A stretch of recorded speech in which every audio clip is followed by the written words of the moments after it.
Perfect. What's up, YouTube? My name is Dope as Yola Thomas, whatever you want to call me. We are here back with another episode of the Dope as Usual podcast. I'm here with my co-host, Marty O'Neill. The fuck is up, guys? What's up? What's up? We're definitely getting age restricted right off the bat. What's up, guys? How you doing? This is another episode of the podcast. We're here to talk about life, drugs, problems, accomplishments, and everything in between. Today is a lot of in between. This is a solo episode. It's just me and Marty talking shit to each other and talking about different stuff. I may or may not have hog legs of joints rolled. We'll see here in a minute. But we're going to get started. And the first thing we're going to do right off the bat, guys, before we even start talking about a topic, drop a like on this video. Also, every week on our Instagram, go ahead, boom, right over the screen. Dope as Usual podcast. On our Instagram, guys, we have been doing giveaways. Right now, we're about to announce the winners of these. Right after Josh Wolf left last time, we signed these gigantic posters. They're so sick. If you don't follow our Instagram or Twitter, you probably don't get updated on this. So what we're doing right now, guys, is announcing the winners. So give me 1 second. Let me bust my phone out. Like I said, I just want to talk about this before we even get started. Shout out everybody that participated too. All you got to do to be entered into these giveaways is when we prompt everybody on Instagram, drop that handle in a comment on YouTube. So basically, what we're doing is say this YouTube video, right? Say there's a bunch of comments and you see our post on Instagram. Hey, we're giving away a poster. We're giving away merch. We're giving away this. You got to go drop your Instagram name on the YouTube channel. Because we did it before, like drop your comment on YouTube, and then there was no way to contact you. There was no DMs on YouTube. All right, so we messed that up, guys. So real quick, I'm just gonna do this first. The two winners of the posters. This is Benjamin Greenstead. I said it wrong. Always a pleasure listening to you guys. Make work a lot easier. Keep up the good work. Thank you, dude. I picked that one because first off, you're at work and we're passing the time for you. That's what we both wished we had when we first started doing stuff, before we started doing content. I love that idea so much. It's awesome. We are that for people at work. Keeps them sane. Go episodes, half a shift. Yeah, exactly. Like half a shift. I didn't realize how important that was. Like when we were at the other studio, like the length of the podcast really is what matters. You're like 40-minute podcast, but like that's the guest. That's all they had. Like, bro, I'm not even through an hour of school yet. I'm like, oh, okay. I get it. So we're trying to pass the time for you guys. So one of the first winners, Benjamin Greenstead. Thank you very much. Second winner is Priscilla Pigs. Like your name. Shit. Yo, I got the OG episodes. I love the OG episode, fool. Especially when you talk about all the paranormal shit, because that shit's real, fool. I love it. Priscilla Pigs. I just loved it. Priscilla Pigs with a Z and Benjamin Greenstead. That's how we're starting this off. You guys are the winners of the posters. We were going to DM you on Instagram since we have your Instagram names. We did it right this time. And we'll shoot you a message and get your address and send it right out. Sorry, I feel like I started off super slow and professionally, you're getting business out of the way. Speaking and shit. Besides that, right now, you guys, on this episode, we're going to give away, we have 7 items. Well, currently, we got our first ever, we'll keep it going through this episode, first ever 50% flash sale on Dope as Usual podcast. There we go. Motherfucking com. There we go. We're doing a 50% off sale, guys. We made a bunch of merch a while back. And me and Marty decided, like, you know what? If we're going to do it, we need to put our tags in. We need to get it folded. And we have it folded and bagged and tagged, but we want to step it up a little more. So we are going to start something completely new. We don't have that much merch left. So we're like, you know what? 50% off. We're actually losing $1.50 on each shirt, but who cares? Let's get them out there. Get them out there. It's super cool. And people are wearing it. It's weird seeing us on a shirt. So thank you guys for supporting that. So right now, we're going to do a giveaway in this episode. So if you want to win 1, 2, 3, 4, 5, 6 shirts, a hoodie, shorts, I think a beanie and a sticker pack, like almost 10 items, I believe. Don't quote me on that. It's about 8 to 10 items. If you want to win that, all you got to do right now, drop a comment on the video you're watching and leave your Instagram name. That's it, because we're not going to be able to contact you on YouTube. Drop a comment right now. I don't care if you're in the live chat. Not in the live chat, though. Drop it in the comments. Drop it in the comment section. Just a comment and your Instagram name. That's all you got to do. I don't care if it's a thumbs up and your Instagram name. That's cool. We will pick a winner next week, and it's like, what, 300 something bucks? Mm-hmm. It's like a $350 gift pack. So thank you guys so much. Leave a comment on this video. Drop your Instagram handle in the comments of this video, and we will pick a winner next week. Good job. Good shit. Man, that was rough. Crack that pig leg. What'd you call it? Pig leg? Yeah, what the fuck what'd you call the joint? Hog leg. Like, what are you talking about? Her name is Priscilla Pigs, not pig leg. All right, guys, let's get started. Marty has a bunch of random things that he looked up. Let's start off with that. Let's get like 3 minutes in, and then we'll start smoking a little bit. Cool, yeah. I just noticed as I was kind of like going through. First of all, when you get up in the morning, is there like a series of websites that you just check every day? Like, never in life. Really? No. I always kind of do it the same. Like, no. Like how I my check my dad, socials to make sure everything's good and I'm not deleted. My dad used to read the newspaper in the morning. Yeah, it's because you're a human being. Yeah. You had an attention span. But I do that with World Star and like Vlad TV and Reddit and Twitter. No. And shit. I don't know how to use Reddit. Vlad TV, I don't really watch. World Star turned into ads. Yeah, dude. It's almost unwatchable. It's unwatchable. And that's it. Mm-hmm. I don't look at stuff. So before you get into this, I don't know who 90% of the humans are. I don't know a lot of celebrities because I just don't give a shit. And with court cases, I don't know. My news comes from memes. Yeah, I primarily. see a meme and go, what do they mean by that? What does that mean? Huh. And then 2 days later, see a news report like, oh, that was not a joke. That's real. Like, I didn't know he was running for president. Until like fucking 6 months in. Yeah, I remember. I saw some memes. I'm like, is this real? I thought that was a joke. So I don't pay attention. Like, it's sad the level that I don't give a shit. Hey, that's the watch I'm about to get. Top left. Oh shit, it's you popping up on us? You saw it? It just popped up right there. The exact watch that I want to get. Get out of here. It just popped. World Star, you really go hard with these ads. You really go hard. Why would you advertise that of all things? Anyway, want to start a podcast? Ad. Damn. They're going on. Rolexes and podcast audio. Oh my God. Tips and shit. Okay, World Star. Okay, so before we start, no, I don't check anything at all. That's it. I usually come down the stairs and go, oh man, I left all that out. Shit. And that's really my morning. Okay. Well, I noticed there was just there's a bunch of like legal cases going on right now with famous people that are kind of relevant to our world. Shoot 'em. Different kind of varieties. Now, keep in mind, I don't know shit about this shit either. So we're gonna need you guys to fill in the blanks and some of these topics. In the comments, help us out. Also, if you're gonna get mad at me, remember, I could care less about what the fuck you have to say, unless it's positive. It's positive or it's nice or it's criticism, but like actual criticism, not hateful shit or biased opinions. I'll listen to you. I'll even talk to you. But once I feel like, oh, this guy's a brick wall, I don't care anymore. Yeah. If you know what's really bugs me. Sorry, before we get into this. There's been like 4 fans I've gotten into it in the past week or 2 that have been fans for 5 years. Like I gotten into it like, yo, bro, you've been here for a while. You understand who I am. If you think I give a fuck about what you got to say right now, you can go eat a dick. The fact that you're telling me what I need to do tells me everything I need to know about you. You're the guy that's like, yo, you can't park here. No, I don't live here, but it says no parking. Shut the fuck up and get out of my face. Sorry, people have just been bugging the shit out of me lately. But anyway, I've blocked like 3 fucking half a decade fans the past month. Like on some random shit or yeah, like DM me some bullshit about like I'm fucking up. And I'm like, first off, I don't know who you are. I know your name online. We talk. I know your fucking screen name. I don't know what you look like, which it doesn't matter. Just if you followed me that long, you should know. I don't give a fuck. I could care less because I don't do shit heinously. I'm never trying to fuck somebody over. So if you think I'm doing some bad shit, like you need to reevaluate yourself, not jump to conclusions and get all the facts. But also it's my life. So why the fuck would you know these things? Just little shit, dude. Like it's been really bugging me. Yeah. Like it takes me everything to go, I'll leave them alone. And they say some more shit. I go, I'm gonna let you have it, and I'm gonna block you. Have fun watching from somebody else's page because it's not gonna be on yours anymore. And it bugs me, dude. It's like, man, you're a fan. I feel bad now. Every time they think like, you're a fan of that guy, the guy's a dick. I'm like, that's sad. I don't want that at all. No, it's sad. It's like old friends and shit. Friends with no more. Is it like you get the vibes like, oh, this dude's like kind of just tweaking right now? Like maybe something's going on. I got a couple where people were like just on a manic episode or some shit where I'm like, yo, something's up. Talk to me another day. And I've had 90% of people always come back, sorry, bro, going through some shit. Like, going through some shit? You need to chill out. The fuck did I do to you? Yeah.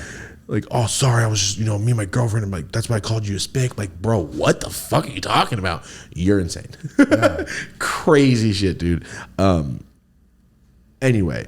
The fact that you sit there and really message back and try to figure it out, though, is like important, super important. Always, dude. Because like, are you just on some crazy nonsense, or is there actually, because like we're open to like, yeah, we very well may be fucking up. I know I am. Like, shit, if I'm fucking up, call me on some shit. I'm open to that. Yeah, but also, I'll try to fix it. Yeah, exactly. But if you're just trying to like get in my fucking head, like, or just say some, you're just tweaking. I just think a lot of people are sad with themselves, and they don't know that yet. So they're like just pissed. Mm-hmm. So they're like, yo, you're doing shit that I would like to do. I'm just going to project some bullshit out to see if I can get you to fucking bite on it. Mm-hmm. And then now I did something with my day. Yeah. That's I always feel bad for people that do that shit online. Because could you imagine you're a parent, like, yo, that's my kid. Fuck, my kid's a loser. Like, that's sad, dude. I would be so disappointed. Mm-hmm. Ugh. Yeah, for damn sure. I mean, get to find out weird shit about your kids through the internet. Exactly. Sorry, before we start on this, let's just bust these out. We may or may not have straight lamb legs. I don't know if you can get close in that one. These, sir, are quarters. And look at, people like, you're overweight. You're 5'9", but you're 200 pounds. Like, bro, I'm a bodybuilder. You're gonna call me overweight? Everything's different. These are both 7 grams. One's long and skinny, one's fat and short. What I'm trying to say is don't be discriminating, motherfucker. They're both 7 grams. Those are some of the biggest J's I've seen. They're both the same weight. Those are pillars. Those could support weight. Those could support buildings. Yeah, exactly. Yeah. I don't know if this is in your shot. Does it look cool? Mm-hmm. Damn. All right. So, Marty. Bigger than my fucking fingers. For sure. Gorilla fingers. Oh, yeah. That's yours, sir. Good looking torch over here. Yeah, so what we're going to have to do, we're going to light these together. Oh, God. Because I actually doubled up a little bit on your paper. Okay. So you didn't burn through it too quick at the beginning. Okay. I double wrapped the front. I didn't want to cut it off. I was like, you know what? Marty burns fast. Let me show him how to do this. So you're going to light these different. Okay. Okay. You got a lighter? I've been actually paying attention to how I light shit lately. Good. Do you have a lighter? I got one in my pocket. Okay, cool. All right. Ready? So everyone at home, we're going to do the same exact process. This one's a fucking monster. So if you light it wrong, it's going to run. Uh-huh. Ready? Walk with me. Just the tip. And yours didn't close. It was so fat. That's why it's not closed. Yours is going to burn different like this. You always want to put the flame out and let it go in. When you do it too much, it burns odd. And look at twist. Then right when it gets the whole surface, blow it off. A little twist action again. And then you can see just no paper, just weed, right? Once you blow all that excess paper off. Getting there. This thing is a fucking It's a cannon. beast, bro. It's a beast.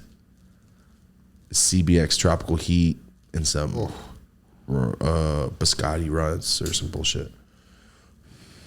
I've been paying attention to how I light my J's though. Now it's a much better experience. Be careful right there. See that black ring you got going? Too close. Okay. Marty, you're doing this. You always want to go up because you go sideways. It's unpredictable. Look, see it moves. Uh-huh. This one's just straight up and down. It's like a science, bro. It really is a science. I've ruined so many joints and been so disappointed in myself that I've just got this. Ready? Now let's go here.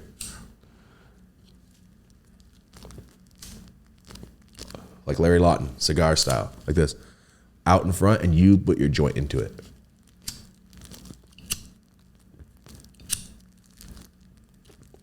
Because if not, you're gonna catch underneath randomly. All right, no more lighting. See how your side's a little too burnt? Go like this. And then just on the part that's too burnt. See how you have some torch. You see how the black is kind of torched on your paper? It's kind of, you lit it a little too much, but it's still looking good. Now your joint is ready to go. Yep. Don't puff it too hard and twist and do the thing one more time on that paper that's burning. I can see it's gonna run. Sorry, we're over here and just, if people are in the car, it's like, what am I listening to? Fucking instructional tutorial. I said in the comments, Smoko J's with Yola's like shooting around with an all-pro NBA fucking shooting coach. There's a lot of different variables, dude. There we go. I never used to even think about this shit. Oh shit. We broke the seal on Marty on the GOAT episode. When he coughed and I got went up and for it. left. I went for it on that one point. Oh, no, it was OG's episode. It was OG's episode. Yeah. Now Marty coughs. It's crazy. Yeah, yours I rolled longer, so it's not going to be as tight. Or not as tight. It's not going to be as like rock hard. Right there. Now yours want to puff. Twist.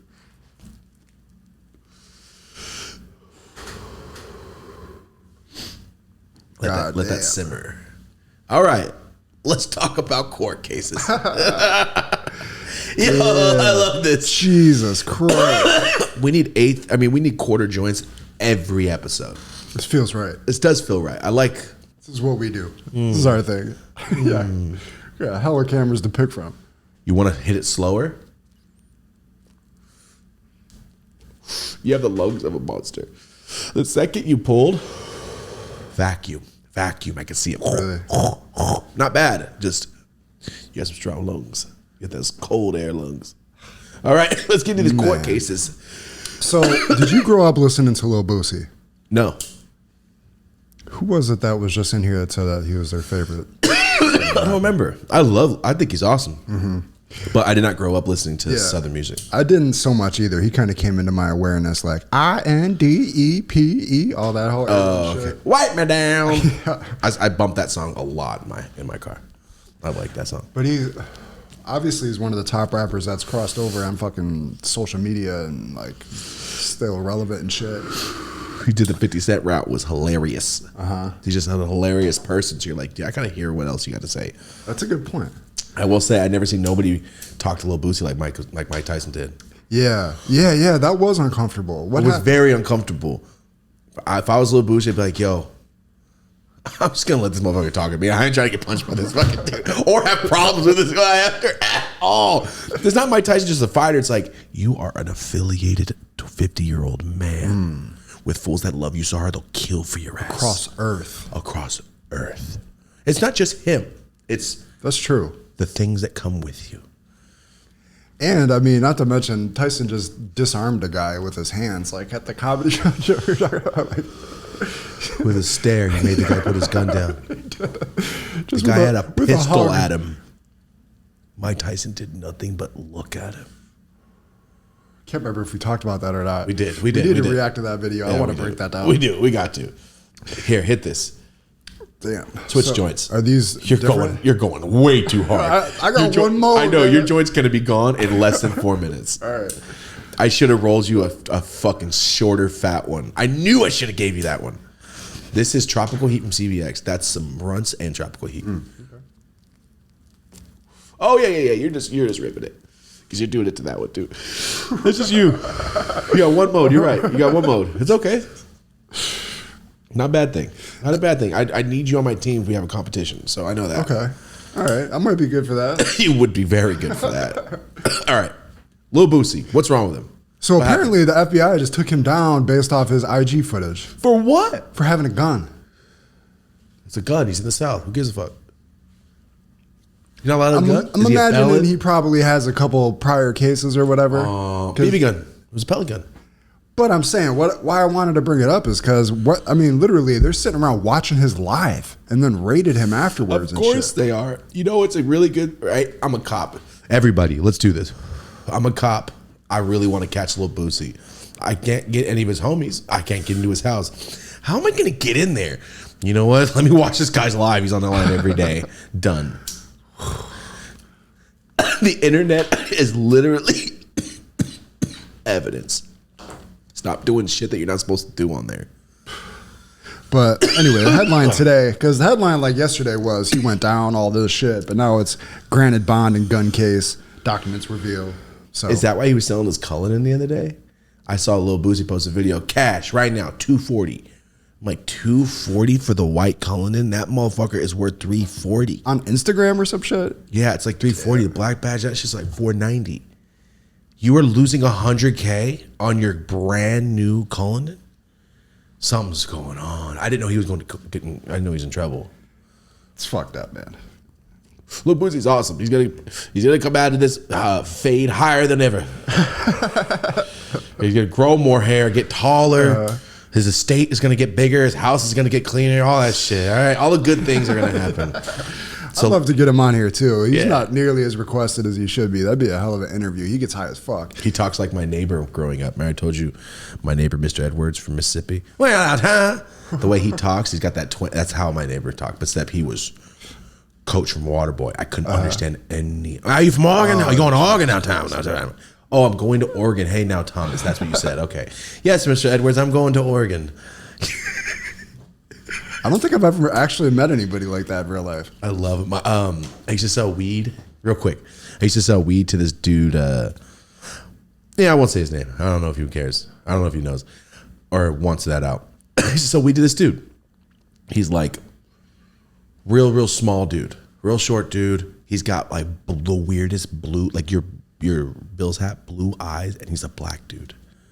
Light-skinned black dude. His mom's German. His dad's black.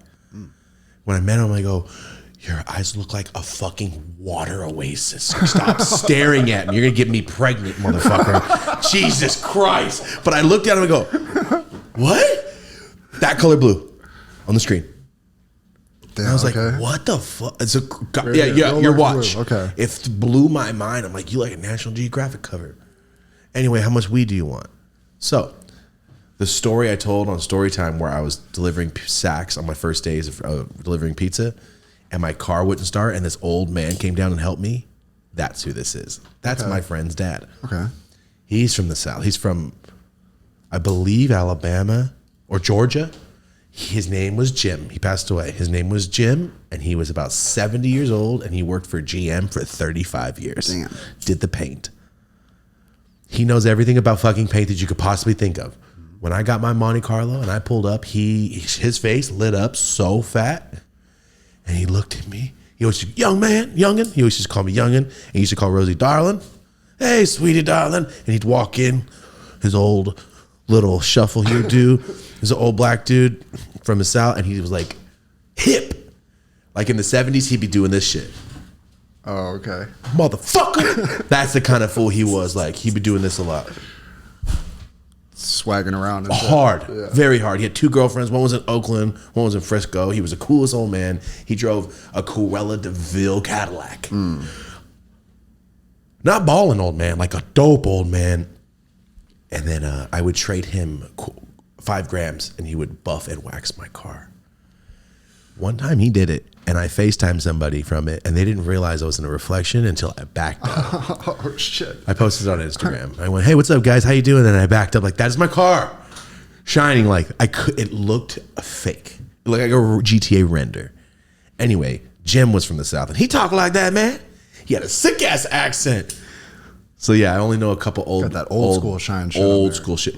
You know what? It's crazy. They're both over 70-year-old dudes from the South, and I knew them I grew up in a very odd spot. In a town full of Mexicans, I grew up the only black family in the ghetto.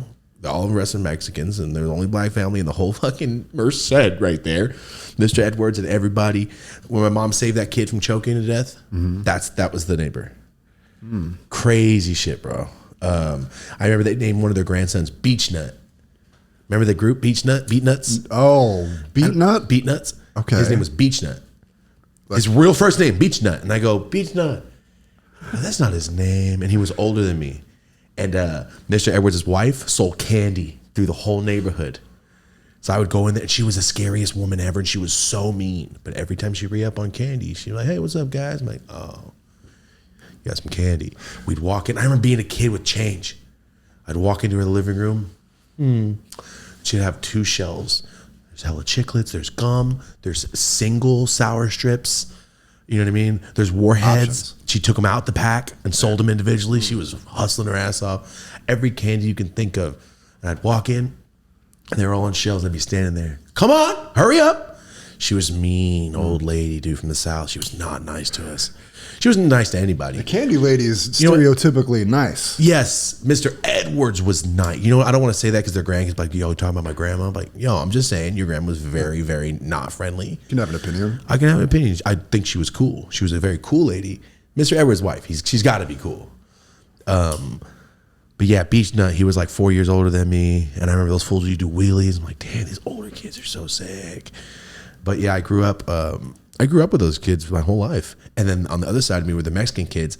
And he was in karate. And he was 3 years older than me. And his whole family was outside. And he was doing some practicing. And they're like, yo, practice with him. I'm like, yeah. He fucking roundhouse kicked me in the face. Ever talked to you about that? No. He fucking roundhoused me in my cheek, swelled up. I started crying. The whole family laughed at me as I ran into my house. How old were you? 4. Oh, wasn't even in school yet. The kid was in like 2nd grade. He roundhouse kicked me in my fucking face, Marty. I remember seeing him turn. I went, why is he turning around? Bah! And I kicked and I hit the ground. I started fucking just crying. My whole face right here had a bruise. I told my grandma, she came next door and yelled at them for letting their son kick me. He meant to do it? Yeah, they were sparring. He's a karate kid. They just wanted kick that kid. He kicked me in the face. And I remember when it hit, and I'm like, yo, that hurt so bad. Right here, he hit me right in my fucking cheekbone. I remember I hit the ground, and I just started bawling. I held my face. I looked up, and the dad with the mustache and the big ass cowboy hat was laughing his ass off. The mom and the grandma, everyone was laughing. I was like, what the fuck? We're in the ghetto. The doors are 6 feet apart from the next house. I just fucking sprinted in, told my grandma, and she yelled at him. I never fucking chill with that kid again. Dude, he kicked me in the face. It was nuts. I remember seeing him turn around like, what? Not a lot of kids get roundhouse kicked to the face in their life. Also, what a fucking badass kid. Yeah. He fucking cool. I mean, do you just roundhoused? You're a fucking child. That was technical amazing. It was so, like, now they're looking out like, wow. But also, you know what will bring it up on 6th Street? My grandma's driveway, the grass that touches, that's where I got kicked in my fucking face. 4 feet from my fucking house. Fell into your living room. I don't know why we got on this topic. Damn. Oh, Jim, old black man. I was like, yo, no, South man. Older dudes born in like the 40s and 50s from the South, white, black, Mexican, I don't give a fuck, have a different tone. Mm-hmm. Mr. Edwards had a crazier, and then Jim had the motherfucking like smooth, almost like fucking like Red in Shawshank. No.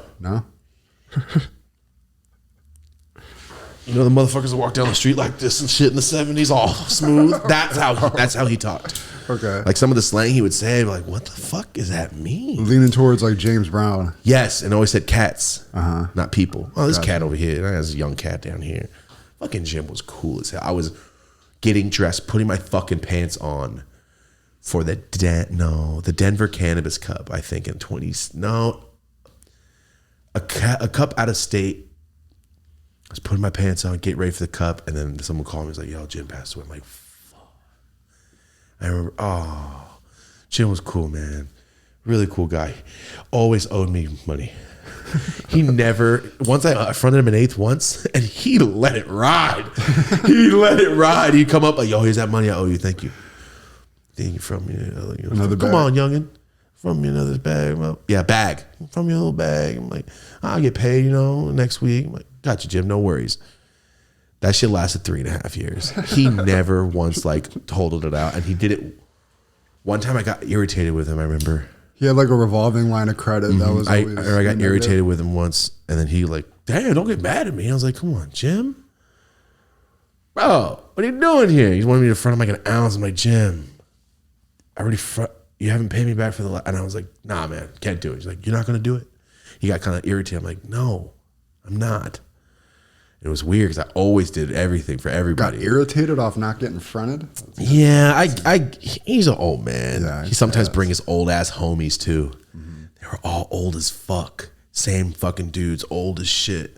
Old man with an afro, but all bald in the middle. But a big afro puff on this, his old man, his homies were dope. His homie bought a 10 sack. I remember yeah. We buy a 10 sack. Did people not do that? Was the 10 sack not a normal? I don't really sell 10s like that. What about 20s? Dubs, I'll sell you a dub all day. I make it $8 a dub. How much is it? 1.3. Damn. What happened? Court cases. Let's get back. I'm sorry, guys. I took a brutal, same age, same scenario. My neighbor at my grandma's house, We got into a fight for some reason. She point blank, I'll never forget it, soccer kicked me clean in the balls. How old were you? Collapsed. Probably about 4. Oh, you're a kid. Okay. Maybe upwards of 6, maybe. Just straight collapsed to the ground. I think we were never friends again after that. And we were like, oh, I could have been. But yeah, that shit sticks with you. I took a lacrosse ball clean to the balls, point blank. I think I might have told you about that. No. I stepped in on a lacrosse practice one time after basketball practice at school. To play lacrosse, though? I was thinking about trying out. I was going to try out for lacrosse. Okay. So you were part of the activity. I thought you meant like I walked onto a practice. No, I did. While they were practicing I literally, to fuck with them. Oh, well, like, that's what I thought you meant. I stayed after basketball. Gotcha. I was wearing my fucking basketball jersey with like shoulder pads under it. I was the only, it was the lacrosse team in high school. And I start playing defense like basketball. I'm like literally guarding this dude with the stick out like you guard somebody in basketball. And he just point blank shot to the net, clean ball shot, dropped me to the ground, same shit. Oh. Only 2 times ever in life. Oh. It was horrible. I thought I was in real trouble. That was it. I put the lacrosse stick down forever after that. It was it.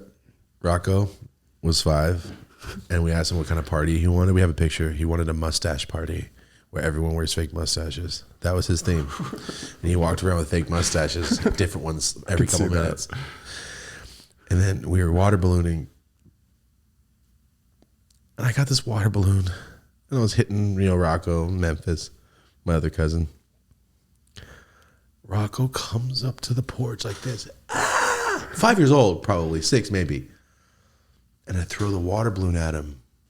Kind of hard. I wanted to pop. I don't know what happened. I don't know how. I have a very good arm. I hit Rocco in the fucking balls so hard, and the water balloon didn't pop at all. Ooh. I heard the impact on this water balloon that hit him, and he just dropped. And he started crying, and I picked him up, and I was like, oh my God, I'm so fucking sorry. And I just remember like trying to look at him like, it doesn't hurt. I swear it doesn't hurt. Like, it does. Like, it doesn't. I do that when I hurt my kids. I was like, no, please. Because I was like, dude, how do I stop this? I can't fucking stop this. I did it to you. Fuck. Oh, dude. So that's the time. That's a ball shot. I know we're on no topic. Yeah, but you just talked about that. You do feel like the biggest piece of shit when you hurt a kid. I did that at April's like Christmas family party. They had a game of dodgeball going. I just point blank just fucking domed this little kid and dodgeball like full force. Oh. Same shit. He dropped. I didn't mean it. But yeah, you feel fucking awful. Not to mention the other day at the mall, first ever real dad blunder like this in my career. You?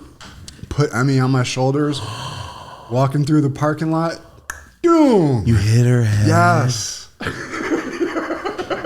On the concrete? It was the little overhang thing. She had a hat on. Thank God. So oh my God. I was just thinking about her. 10 million times have I dipped down while I had a kid on my shoulders. One time I'm not thinking about it. Fucking cracked her dome piece. Almost. Oh, little Emmy must have been so sad that you did that to her. Yeah. She probably looked at you like, how can I trust you exactly. That's what she's getting to the age where she's not a toddler, so she's like, I'll remember this. Oh, that one's in there forever. God. Remember when you just didn't care? Damn. Okay, that sucks. Yeah, hurting kids. Is that what topic we're on? I don't carry babies. Well, this episode's everywhere. I don't hold babies. I haven't held John's baby. Really? I don't hold babies till they're like 5 months because they do that weird arch thing where they just go fucking flat. Yeah. And if you're holding them, they will start to slip out. I'll hold a baby if I'm on a couch, surrounded by pillows, and I'm sitting or sit back. I trust myself, but I'm traumatized. I told the story. I fucking dropped a baby on his head. I don't think I dropped a baby on his head off 2 steps. Damn. Top of the fucking baby's head. Bounced. You spiked a baby on his head. Spiked it, dude. Dribbled. I dribbled it. It was fucking horrible. You know, babies are all head weight. Yeah. All I heard was, oh. How old were you? Fucking 4 or 5. Oh, it's all right then. And then I met the kid when he was 21. And I was selling his dad Your weed. face doesn't tell me he was. I was selling his dad some weed. Damn. You got a fucking story on you. You dropped a kid on his head and you're selling his dad weed as an adult. 2 years later, I'm fucking selling dad some weed. So I used to live right. One time, I don't know how my mom pulled it off. We had a house. We lived across the street from the college. My mom was going to school and working. My mom was crushing it when I was like 5. Right? And across the street was a lady from the UK. And I have never heard nobody from the UK like that, except I used to watch Absolutely Fabulous, the show from the UK. It's one of my favorite shows. They all sound like it because they're from the UK. I never met anybody in person that had an accent, and it blew my mind. She spoke, and I'm like, oh my God, you sound like Alfred from Batman. You know, I'm a kid. And she was so mean. She was so mean. Oh. Anyway, she's my neighbor. And she was like 70, right? Okay. And she has a son. Her son's my exact mom's age, right? Her son. I'm 4 or 5. I'm going over their house. I know that house because it's modeled like ours. We're across the street. My mom and the mean UK lady clicked. Okay, best fucking homies, chilled all day, every day, anytime they could. And she would always scold the fuck out of me if I didn't listen to my mom. She was that lady. Like, bitch, you're not my fucking mom. Who are you trying to discipline right now? She was that bitch. Mm-hmm. And we got into a bunch of shit. Me and her were fucking butt heads. I'd be like, hey, you're not my mom. Don't talk to me like that.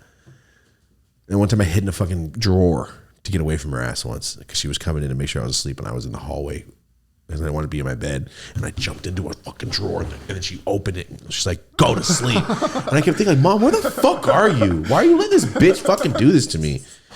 I didn't like her. She loved my sister, though, which is crazy. My sister was always so mean. I think she was just scared to be mean to her. My sister was scared to be mean to the lady. So she's like, you act right. I was always challenging this hoe, like, who the fuck are you? That's all I kept thinking, like David Bowie. Or the fucking man from Snatch. The guy that feeds people to pigs. That's what she looked like to me. Back then, I was a child. So one day, we're over there, and I'm just like, fucking, I hate this lady. Maybe we should bleep that one. And I'm like holding the baby, and I tell my mom 8 times before she hands me, I don't want to hold the baby. Don't want to hold the baby. Don't want to hold the baby. I don't want to hold the baby. I told her like 14 fucking times. I'm like, I don't like it. It scares me. What if I drop him? I'm standing there. These 2 full-grown adults. The UK bitch is over 60. My mom is a 30-year-old woman. Mm-hmm. I was 5. My mom was like 24. Doesn't matter. I'm holding the baby like this. Like, fuck. I'm waiting for them to come back. They go to get their coffee in the kitchen or something. I'm holding the baby like this, standing. 2 steps, living room, sliding glass door. And I'm like, okay. All right. And the baby just goes, and does the arch, you know, with arms and legs out. Yeah. And I'm like, I'm a kid. And I go like this. And I try to squeeze tighter. But the tighter I squeeze, the more I'm going under it because it's arching. Yeah. I'm a kid. I'm just trying to react. Yeah. And I'm like this. No. And the fucking baby dies backwards. And as it's falling, I try to go again like this. I'm a kid. There's no way I'm going to stop it. I just wanted to stop it from falling on its head. And the fucking baby just goes like this. Remember in Toy Story when Buzz tries to fly and then realizes like, that's how I imagine the baby. Uh-huh. Just, you are a toy, you can't fly. That's how I felt. And then Randy Newman. And then the baby hit his head and then bounced onto its fucking face. Screaming. Death scream. You know when babies do the death scream where they turn red and they don't breathe? Takes a second. Then they do it. Hits the ground. I go down to grab him. Like, oh my God. And then they're walking in. And I just start freaking the fuck out. I told you not to fucking get. I didn't cuss, but I was like, I told you. I'm screaming, crying at the top of my lungs, screaming too. Because I'm like, I just killed the fucking baby. Oh my God, I heard it.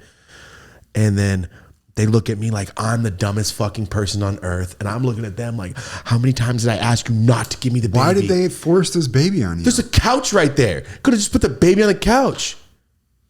they were like, no, you'll be fine. Or that's exactly what happened. Oh, you got it. It's a baby. It's a baby. You watch the baby. I'm like, bitch. Except in Toy Story, the arm came out.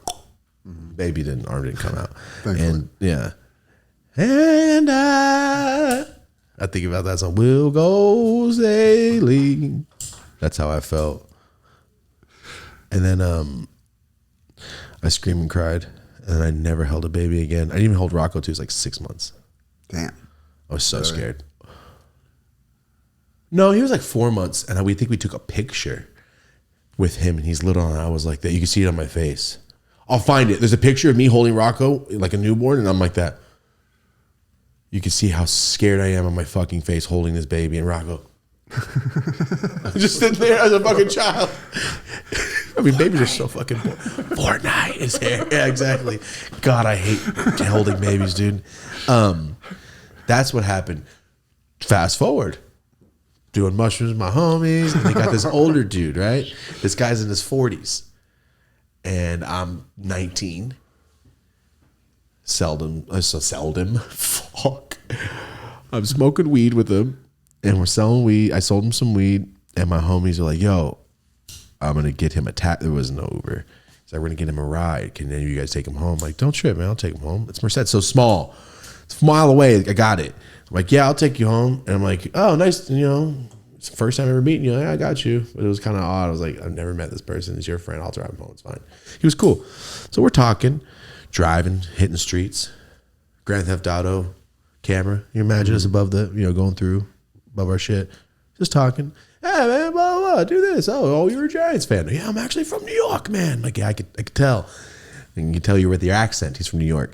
I'm like, yeah. One of the only guys with an accent in Merced, besides his mom from the UK or Mr. Edwards from the South. Like, there's nobody with accents except Spanish. Mm-hmm.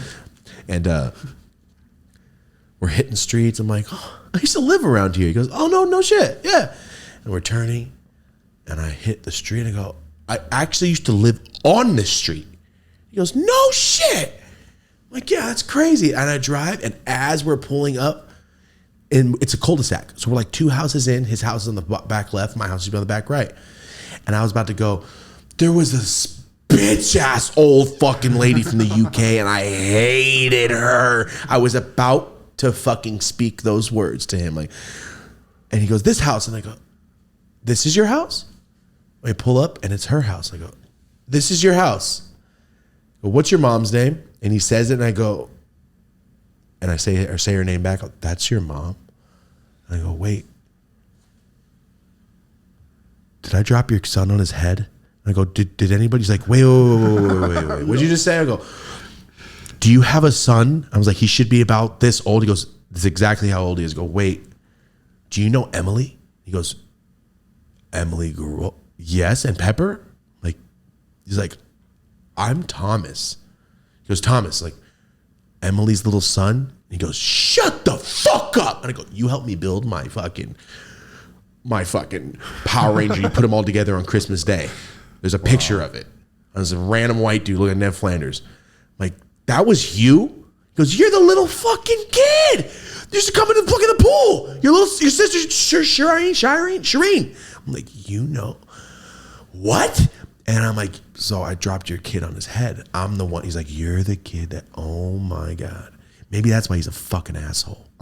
That's what he said. That's all he said. Maybe that's why he's a fucking asshole. And I know this man still. He'll be at my wedding. I love this fool. Wow. I've kept up with him since I was 19 years old. Even when I go back to Merced, I stop by and say what up to him. That's his mom, the UK lady. Great. That was his son that I dropped on his head. And then one day, he said, because I gave him some stickers when I first started doing Dope as Yola. And he said he came home, he's like, why do you have this sticker on your fridge? He goes, it's my friend. He goes, no. Where did you get this sticker, Dad? He goes, that's my friend Thomas. He goes, where'd you get this sticker? And he watched all my shit. And then didn't realize his dad that he thinks is a whack ass older man is like, I get high with your guy, your favorite YouTuber, probably every week, twice a week, 3 times a week. Like all the weed I've been sneaking around you, I'm buying it from him. It was just the oddest thing. He came home like, Dad, why do you have this sticker? Like, you think you're tight Like he's like, it was what so if that funny. brought them together though? That something like that didn't happen. No, didn't happen. I think he grew out of it because he was like, my son's such an asshole. He would always say that. He's like, I just wish he was nicer to me. Because my homie, he's so cool. He's so nice. He's that. You ever seen Pineapple Express? Remember the guys that come up? He's like, you want to buy, you got any Percocets? Why tell me to buy Percocets, man? He's those guys to his son. Like, well, you know what? I'm just going to hang out. You guys want to do some stuff? I got some jorts on, I got some New Balances, and little your dad's getting fucking ripped with me at my house every other day. It was a funny situation when I met his kid. He's like, you really know my dad? I was like, yeah, what's up, man? And in my head, I was like, you're the one that's kind of mean to your dad? You should be nice to your dad. And in reality, I went, hey, I dropped you on your fucking head. And I explained it to him. And he goes, really? That's cool. And I'm like, your son kind of is an asshole. Expecting a bigger reaction. For real, he's like, I gave him the whole story. He goes, oh, okay. Cool. I was like, you don't think that's insane? That you watch my shit, you're a big fan, and you have caused trauma to my life for my whole life, and you didn't even know it was you. I think that was like very full circle weird. Yeah. And I was like, oh, that's it. You kind of are an asshole. But I've talked to him since. He's like, oh, he's so much better now. He's cool. We hang out. Like, he's my friend now. I'm like, good. It reminds me of that Big J story he told. Exactly, dude. The Big J Okerson one about Slipknot. Yeah. Oh, but no, you don't give a shit. Like, you don't give a shit? That was insane. Anyway, that happened. Stop. Why are we here?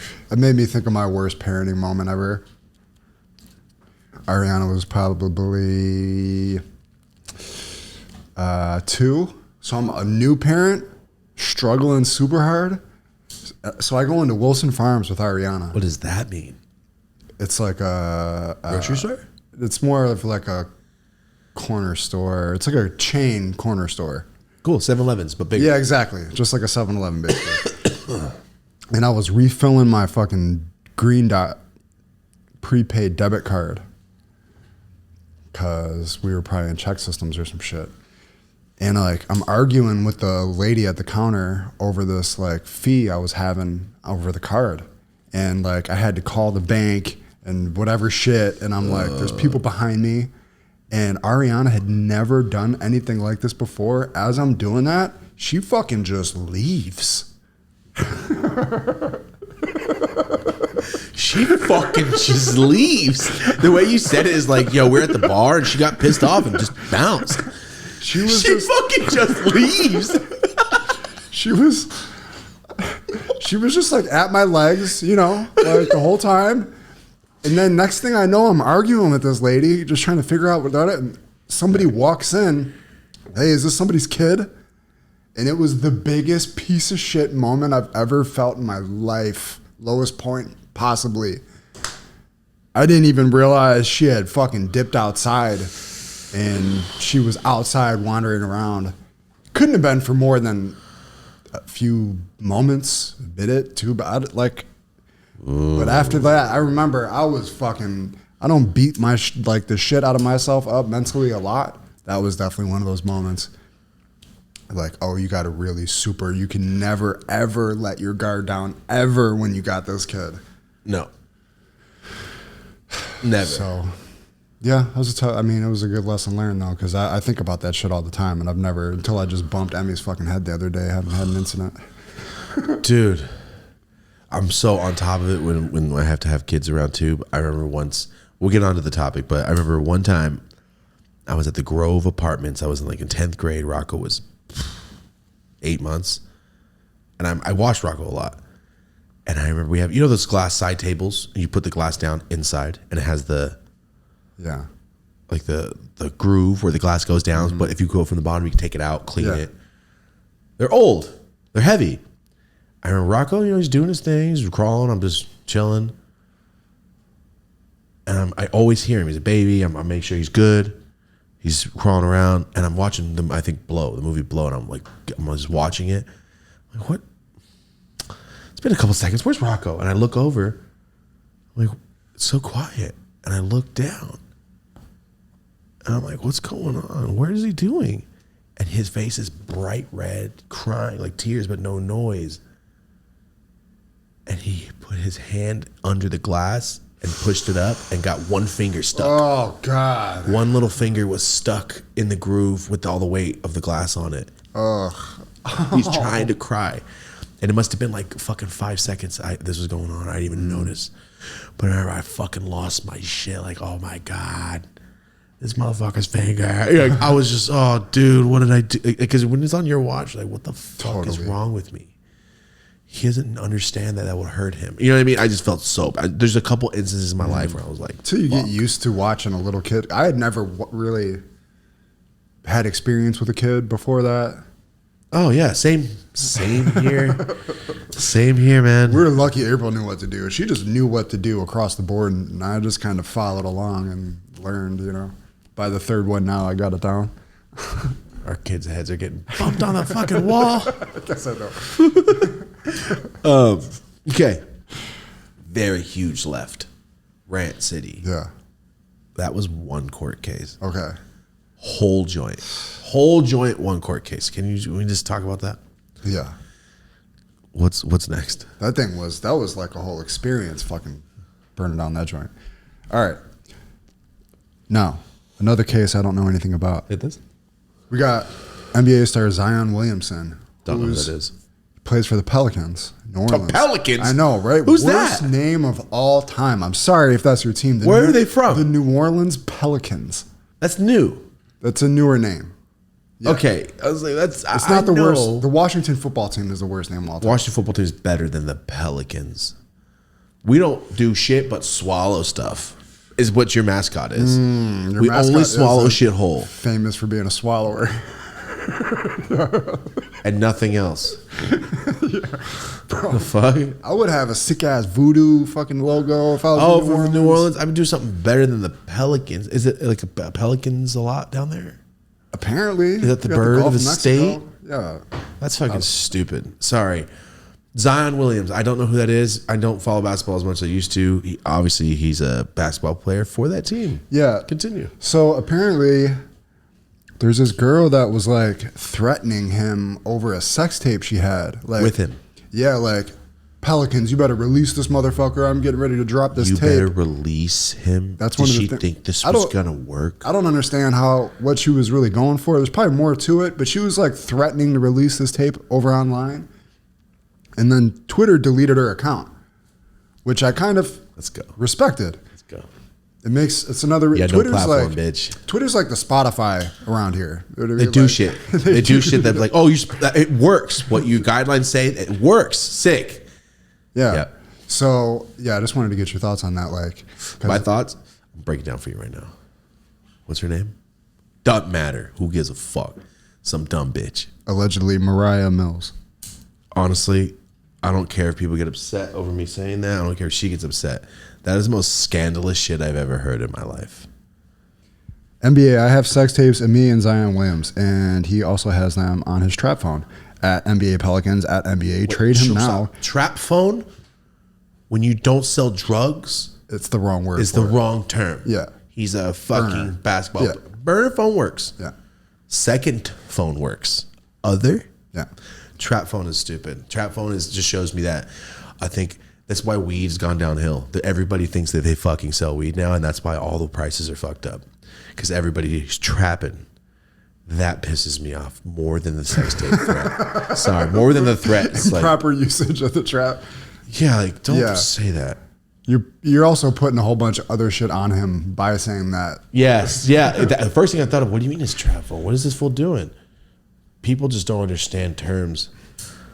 Go ahead. And trade him now. He doesn't deserve to be in New Orleans. Sex tape dropping soon. So by fucking her on a sex tape, according to her, he just no longer qualified to be a Pelican. Okay, so obviously he banged this girl. Now she's mad at him. I'm gonna talk directly to the camera real quick. This girl, Maria, fuck it. You're fucking tripping. That's it. Nothing more. You're just a girl that this guy banged, and now you're mad that that's all it is. So now he doesn't deserve to be in New. That's the craziest shit I've ever heard. Is she like an artist, or like a model? If she's a model, if she just is pretty, she is tripping. If she's an artist from there, she might be like, yo, this is our town. This fool's tripping. He did some weird shit to me. That I can understand. She's a porn star. Fuck out of here. Oh my God. Or at least she's got a hella porn. Her first shit that comes up is porn. Go to her Instagram. I got to make sure, because if she's from New Orleans, like as an artist, I see what you're saying. That's different. Different story. I can see that. Who is it? What does she do? She's a porn star? For real? That's it? That's interesting. And Tupac's her profile? The most disgruntled. What is happening? Tupac I've ever seen. Okay. So this is how I feel. That's insane. That's crazy. That's some tweaker shit, right? Like that's the weirdest threat. Is that illegal is that blackmail? It sure feels like. Is that illegal? She was trying to like get something. Oh, she's not trying to get. Well, I mean, she is trying to get something. Because it's one thing, like for instance, when one of the let's say a stand-up comedian gets outed as being a creep. There might have people calling comedy clubs saying, "Hey, you got this fucking creep performing at your club." That's different. One thing. That's different. But to just be like, "I have a sex tape. I'm gonna release it if you don't release him," is crazy. That's blackmail. The ultimate. Yeah. I'm gonna slash your tires because you're not with me. Wow. That's the ultimate bitter bitch shit. That's sad. I mean, I always feel bad for people. Like, then again, let's talk about this girl. I feel bad for her. If that's what she's doing, like putting her energy into. Mm-hmm. Would that qualify you to go to get arrested though? Is kind of the other question. Depending on what she's doing, because if she's willing to do that, she's willing to pay some fools to go fucking shoot this dude or something. That's sad. He's just a basketball player. He just banged you. That's all. There's more basketball players. Let's go bang a different one. Guarantee you right now, if you shut out 5 DMs, 4 of them would say yes. You know why? Because you're a girl. Just DM them if you think it's different. You know what would be better? Get with a different basketball player on the team. Or who cares? Or who cares? Yeah. That's crazy, Marty. See, this is why I stay off the internet. Because now these people now they're going to get mad at me because I called her dumb. This dude on YouTube thinks he even talk shit about me. Like, bitch, talk shit about you. Do these porn. Are just reactions to these headlines here, folks. You just do pornography and you're trying to get a guy. Basically, it's saying like, yo, I got this podcast, Marty. And if you don't stop working with these people, I'm going to drop this podcast. Like, wait, what? Oh, because you're a porn star and it's sex tape, so it's work. So basically what you're saying is you're trying to make money. This could just be her trying to get money. And if that's the case, she's not that dumb. Because all it's going to do is make people go, how much you want for that tape right now? Mm-hmm. That probably, I mean, of course, that has to be like the layer of it. That has to be what she's doing. Because if that's the case, you know what, bitch? Do your thing. Okay. All right. Do your thing.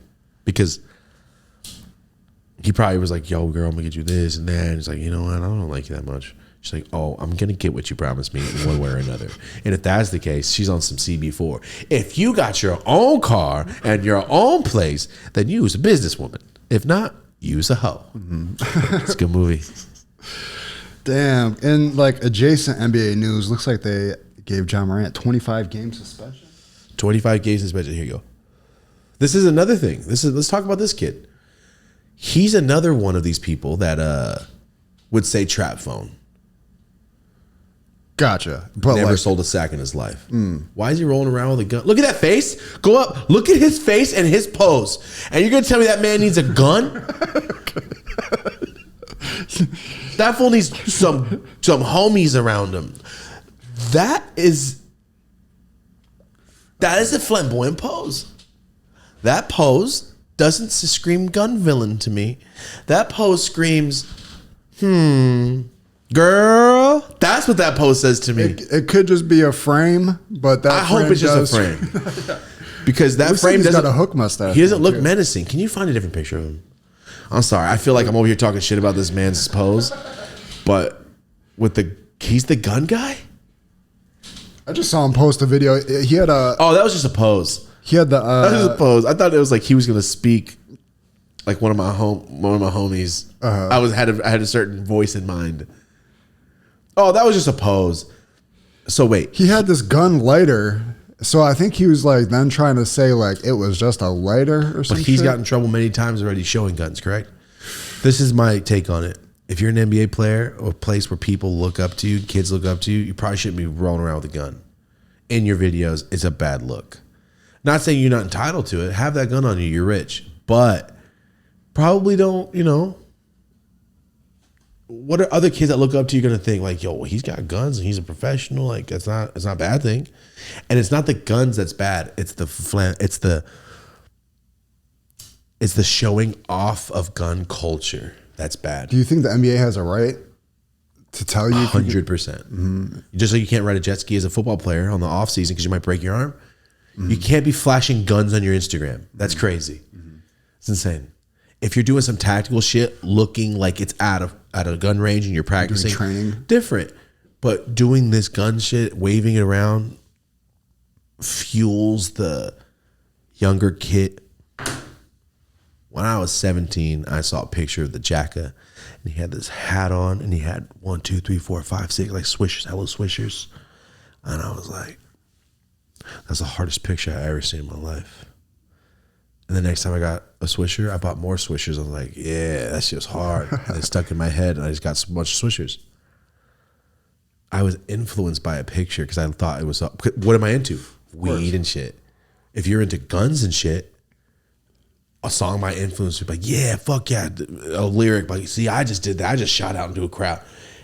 Music influences people so fucking hard, so fast. NWA. Look at the gang culture spike after all East Coast, West Coast shit spiked murders. Yeah, mm-hmm. Led Zeppelin never had shootings happening. It's about what you're talking about. Mm-hmm. Obviously, Led Zeppelin's talking about nerd shit and Vikings and, you know, stupid shit. I'm talking about like, yo, don't push the music isn't one thing. I listen to crazy music all day. Mm-hmm. I know the difference between being influenced by crazy music and just going, damn, that's a wild story. A lot of people listen to gangster rap because it's a storytelling. They listen to a story they've never even heard of. Mm-hmm. That's why people love prison movies and prison stories. Like, yo, it's a life. Damn, that's real. Wow, that's something I've never seen. That's why people like crazy rap. Mm-hmm. It allows them to tap into a confidence too. Like, I think like you might not walk around the superhero confident dude, but then when you put on that music, you can like tap into that. Seen Office Space? Yeah. Remember the beginning when he's fucking rapping hella hard and then the guy goes back. Yeah. It just gives people like, I think it lets people go, something different than what I'm used to. But what I'm saying is this guy, how old is he? 23, 4? 23. Pretty young. Yeah. What was he growing up in? TikTok, Vine, Instagram, YouTube. It's weird. All he sees is gun videos and SoundCloud rappers with the biggest artists to him and shit. Mm-hmm. Of course, guns and pills and lean is going to be in the culture because that's what the culture is. So this fool can't be doing that shit. If you're an athlete, act like an athlete. That's all. But also, do your thing. Just don't put it on your Instagram, fool. Mm-hmm. Dude, Ray Lewis shot a motherfucker in a club. I ain't never seen him on Instagram live with a pistol. That's a fair point. He murdered somebody. Plexico Burris shot himself in the foot in a club. Mm-hmm. I didn't see him posting pictures of it though. Yeah. He tried to keep it under wraps because that's what you're supposed to do. Waving the gun shows me that you have no felonies. You've never done shit. And if you cops came, you're not going to do anything but go, I'm an NBA player. You can't act hard when you're not. And I feel like I'm not trying to like cause problems and do the shit, but I feel like that dude needs to shut the fuck up, go do the strip club shit he was doing. They try to make him look like a villain for spending all the money at a strip club. Bro, if you think Tom Brady hasn't thrown $1 million at a strip club, you're a fucking idiot. Mm-hmm. So just do your strip club shit and have fun. Do NBA player shit. Don't be throwing fucking gangster shit. Have fun with your life and don't, you know what's going to happen? Someone's going to go, how much money is that fool worth? All right. When I see him, I'll see if he's got that little gun on him. And that's what the fuck's going to happen.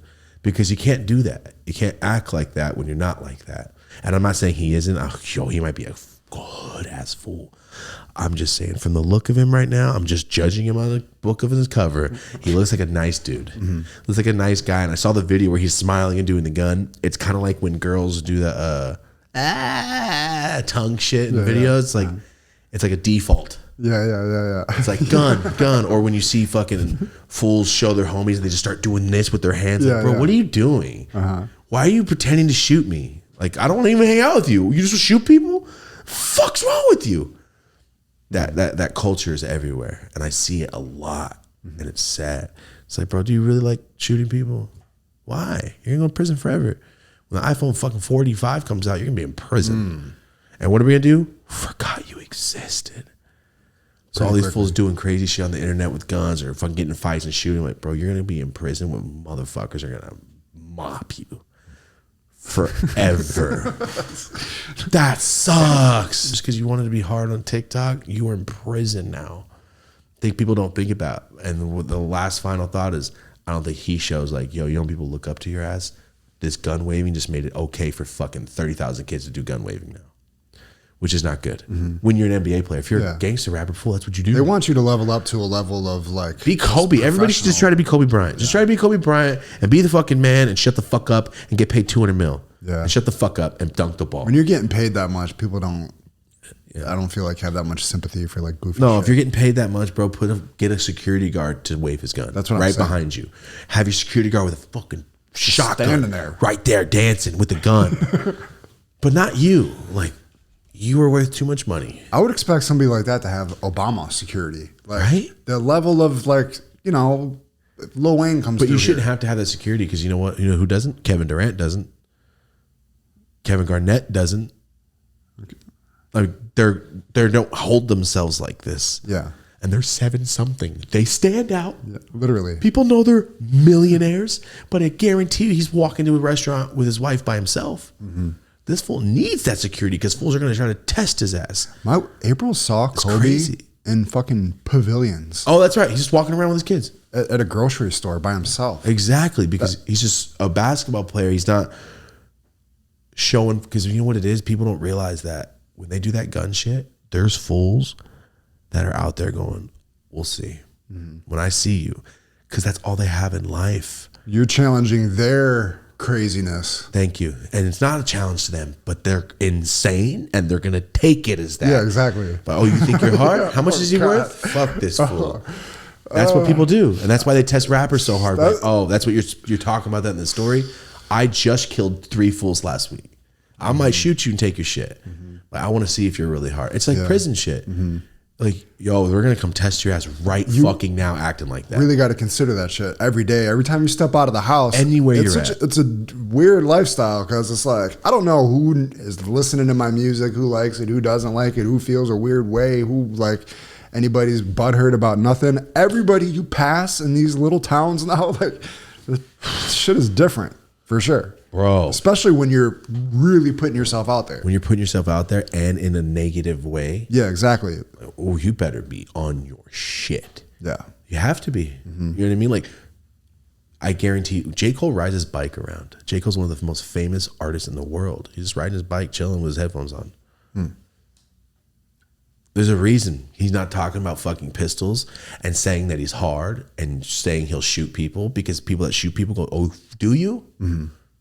I'm going to shoot at you and see if you shoot back. And just because they can go home and go, I'm the one that popped that fool. It's just a little point for them to go, yo, I popped him. Because that's them. That's their life. If it's not your life, you'll stay out of it. You don't ever see. I have friends that roll around with fucking weaponry because that's the lifestyle that they chose to like project out. When I go to a gas station, I see gangbangers. I don't have problems with them. I don't have to go like, what are you looking at, fool? It's never happened. You know why? Because I'm not looking to test you. I'm like, where you from, fool? Oh, I got a fucking gun. Like, no, but hey, man, actually, I'm just high. Sorry if I was staring. Like, I was just spacing the fuck out. I'm high as shit. Sorry. Put my gas. My bad. You know, like, yeah, I have guns. Have you ever seen me fucking dancing with them? That's insane.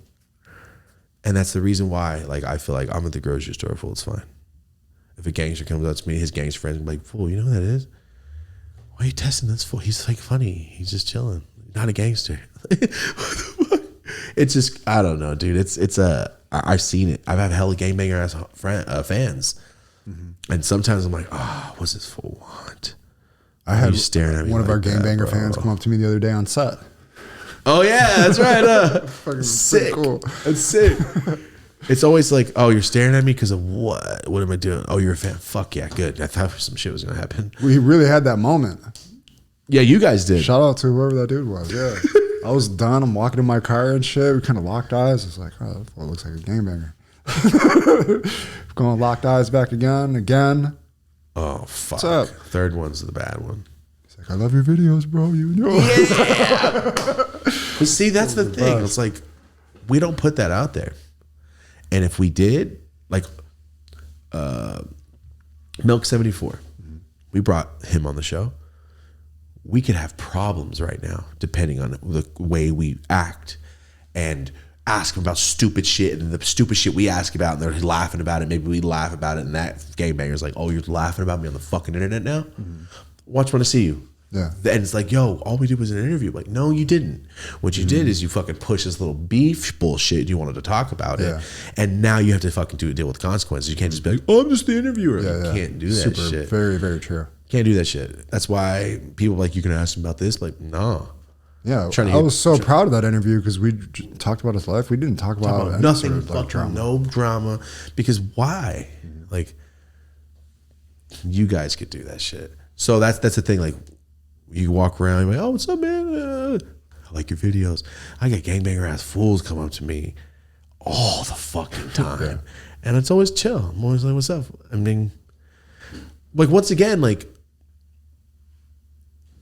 it's just about how you hold yourself. This fool's holding himself weird. He could go through his whole life as a Kobe, being a fucking Nike dunker. Just make money. Just make your money. Because right now he's not making his money. He got 25 game suspension for not. And like Gilbert Arenas said, like when it happened to him, he's like, I lost 40, 50 million through Nike. He lost his Nike deal too. Yeah, like money you would have earned that is just off the table now.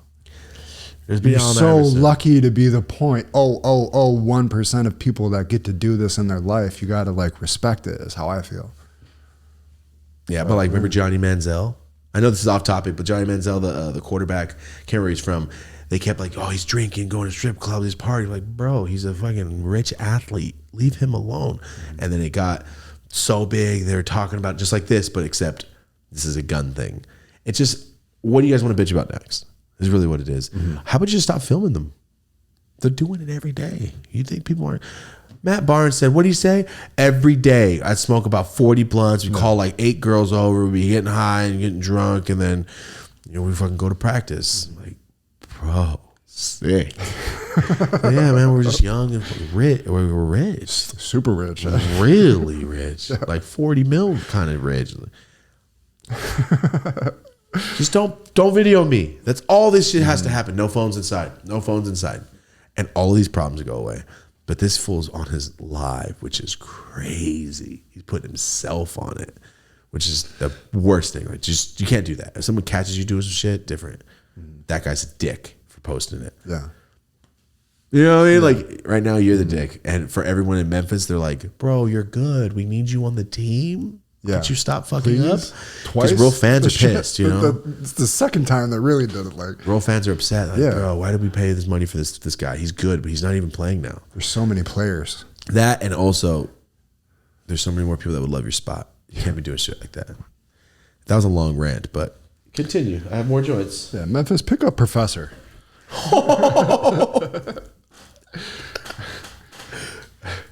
All right, here we go. All right, now, do you know who Taxstone is? No. So Taxstone is a dude out of New York City. His name is sick. Look at these little joints. Okay. Taxstone. Yeah, and he was like... That's his mugshot? That's fucked up. Bad mugshot. He was in on the ground floor of hip-hop podcasting. So he had a podcast probably in like maybe 2012 called Tax Season. I really enjoyed. The shit was like before Drink Champs came out, probably before Joe Budden's podcast came out, definitely before $1 Million Worth of Game. Like, it was like audio only even type of podcast. But he was just like a... Oh, shit. Thank you. Jesus Christ. Just an interesting personality. But he's been in jail for the past couple of years for this shootout with Troy Ave. Troy Ave is a rapper. Yeah, I know that. So he had like an ongoing like. He had a shootout with the guy. Yeah. Did anybody die? In the Irving Plaza, where. Are you serious? Yeah.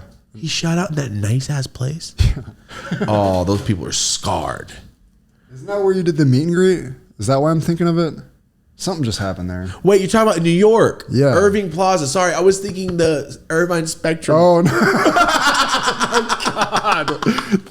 I thought you were the Irvine Spectrum, the nice ass place with all the kids and shit. I was thinking about your spot. I'm like, they shot out that nice ass place. Oh, sorry, the Irving Plaza is where we did the meet and greet in New York. Yes. It's a 6 spot, but they got a shootout in there? Yeah. They had a feud going.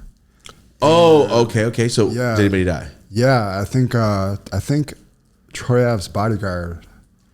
But Taxstone was saying it was self-defense and all this stuff, but he ended up getting 35 years as of yesterday, I believe. Oh. 35 years is so long to like. So he's gonna die there. How old is he? He's got to be. Oh, he's 37. Oh, he's not even old. But like, he was a wild dude. Like, if you know his life story, like, just wild dude. That's sad. It's just sad because I feel like his show had so much potential. But also the sadly guy died. Oh, of course. That's really sad. Yeah. But 35 years and it could have been self-defense. I don't really know the ins and outs of it, but he still has a Twitter, so you could like still go on his Twitter. But if someone's shooting at you and you shoot back, I think it's pretty safe to say that you're good. It's tough. That's like, sad, dude. It reminds me of like remember when Shine went to jail? Like, I wasn't in the Shine was like, okay, Rosie he was in a club with like Puffy and J-Lo, and some dude starts trying to fight Puffy, and he shoots off and hits somebody else, and you go to jail for 30 years. Now Shine, you know what? First of all, Shine was like not a one-hit wonder. His first album was classic. Who Shine is. Yeah, I know who he is. But now, do you know about him now? No. Mace is the pastor now, right? Quick sec. Okay. So I'm going to get back to where Shine real quick, but this is the tweet from Taxstone that I was thinking about. How can you testify in an open court that you and your friend decided to beat me up, and then beat me up, and I protected myself, and you claim self-defense? So I think that's... He's getting 35 years. Is the Troy Ave guy going to prison? No, I don't think so. I don't know about that one. So, but anyway, just to kind of wrap this randomness up real quick. So Shine is currently... So Shine went to prison for the Puffy case. In controversially, like Puffy, you know... Is the one that probably shot him. And he took the rap for it, is what you're saying? God knows what happened, or if Puffy was supposed to help him more than he did, or whatever. What, he didn't pay for his lawyers and shit? I don't know the ins and outs. Shine talked about all this shit on Drink Champs, I think. Because now... He's out. Well, he's one of the leaders of the House of Representatives in Belize. So I don't know if he got deported or if he went back to Belize where he's originally from. Incredible. He got out? But he's like a political leader now, you know, trying to make Belize like, you know, a cool place for people around the world to go to. Really? Yeah, this is him now. When did he get out? So no way, that's fucking awesome. I'm not sure. He got out a long ass time ago, but so he didn't do 30 years. Let's see. Hold on. Let me see. Wow, guys. My bad. I don't know the story on this man. Okay, he was acquitted of charges of attempted murder. Oh, attempted murder, not even murder. 10 years in prison without parole. He served 9 years in New York prison. Ugh, that sucks. Because a bystander got shot. That's sad. His album was so... He was so on fire when that happened. He had this shit with Barrington Levy. He was like kind of taking Biggie's place because he was from Brooklyn. He sounded just like Biggie. But apparently he was like from Belize and shit. I don't know. But anyway, sad situation with the Taxstone. If you ever are wanting to listen to some hip hop shit. That 35 years. Taxstone episodes. That's sad, man. Yeah, that's really sad. Damn, that's a lot of court cases. All right, I got another one for you. Let's do it. That I know little to nothing about, but is heavily in the headlines. You know anything about the YNW Melly double murder trial? I know nothing about what's going on. I know that he's an artist, and he has a song called "Murder on My Mind," and then he went to prison for a murder trial. And I'm like, yo, bad timing for that song to be popping. For him, I mean, that's a bad timing.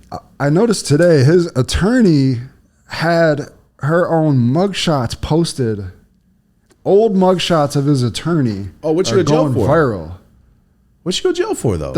That's what I'm wondering. Man, it could have been anything. So what's the story on this guy? He killed two friends, it says? Oh, she was arrested for battery. Damn. Yeah, so he's on trial for allegedly murdering his two friends. His own homies? Yeah.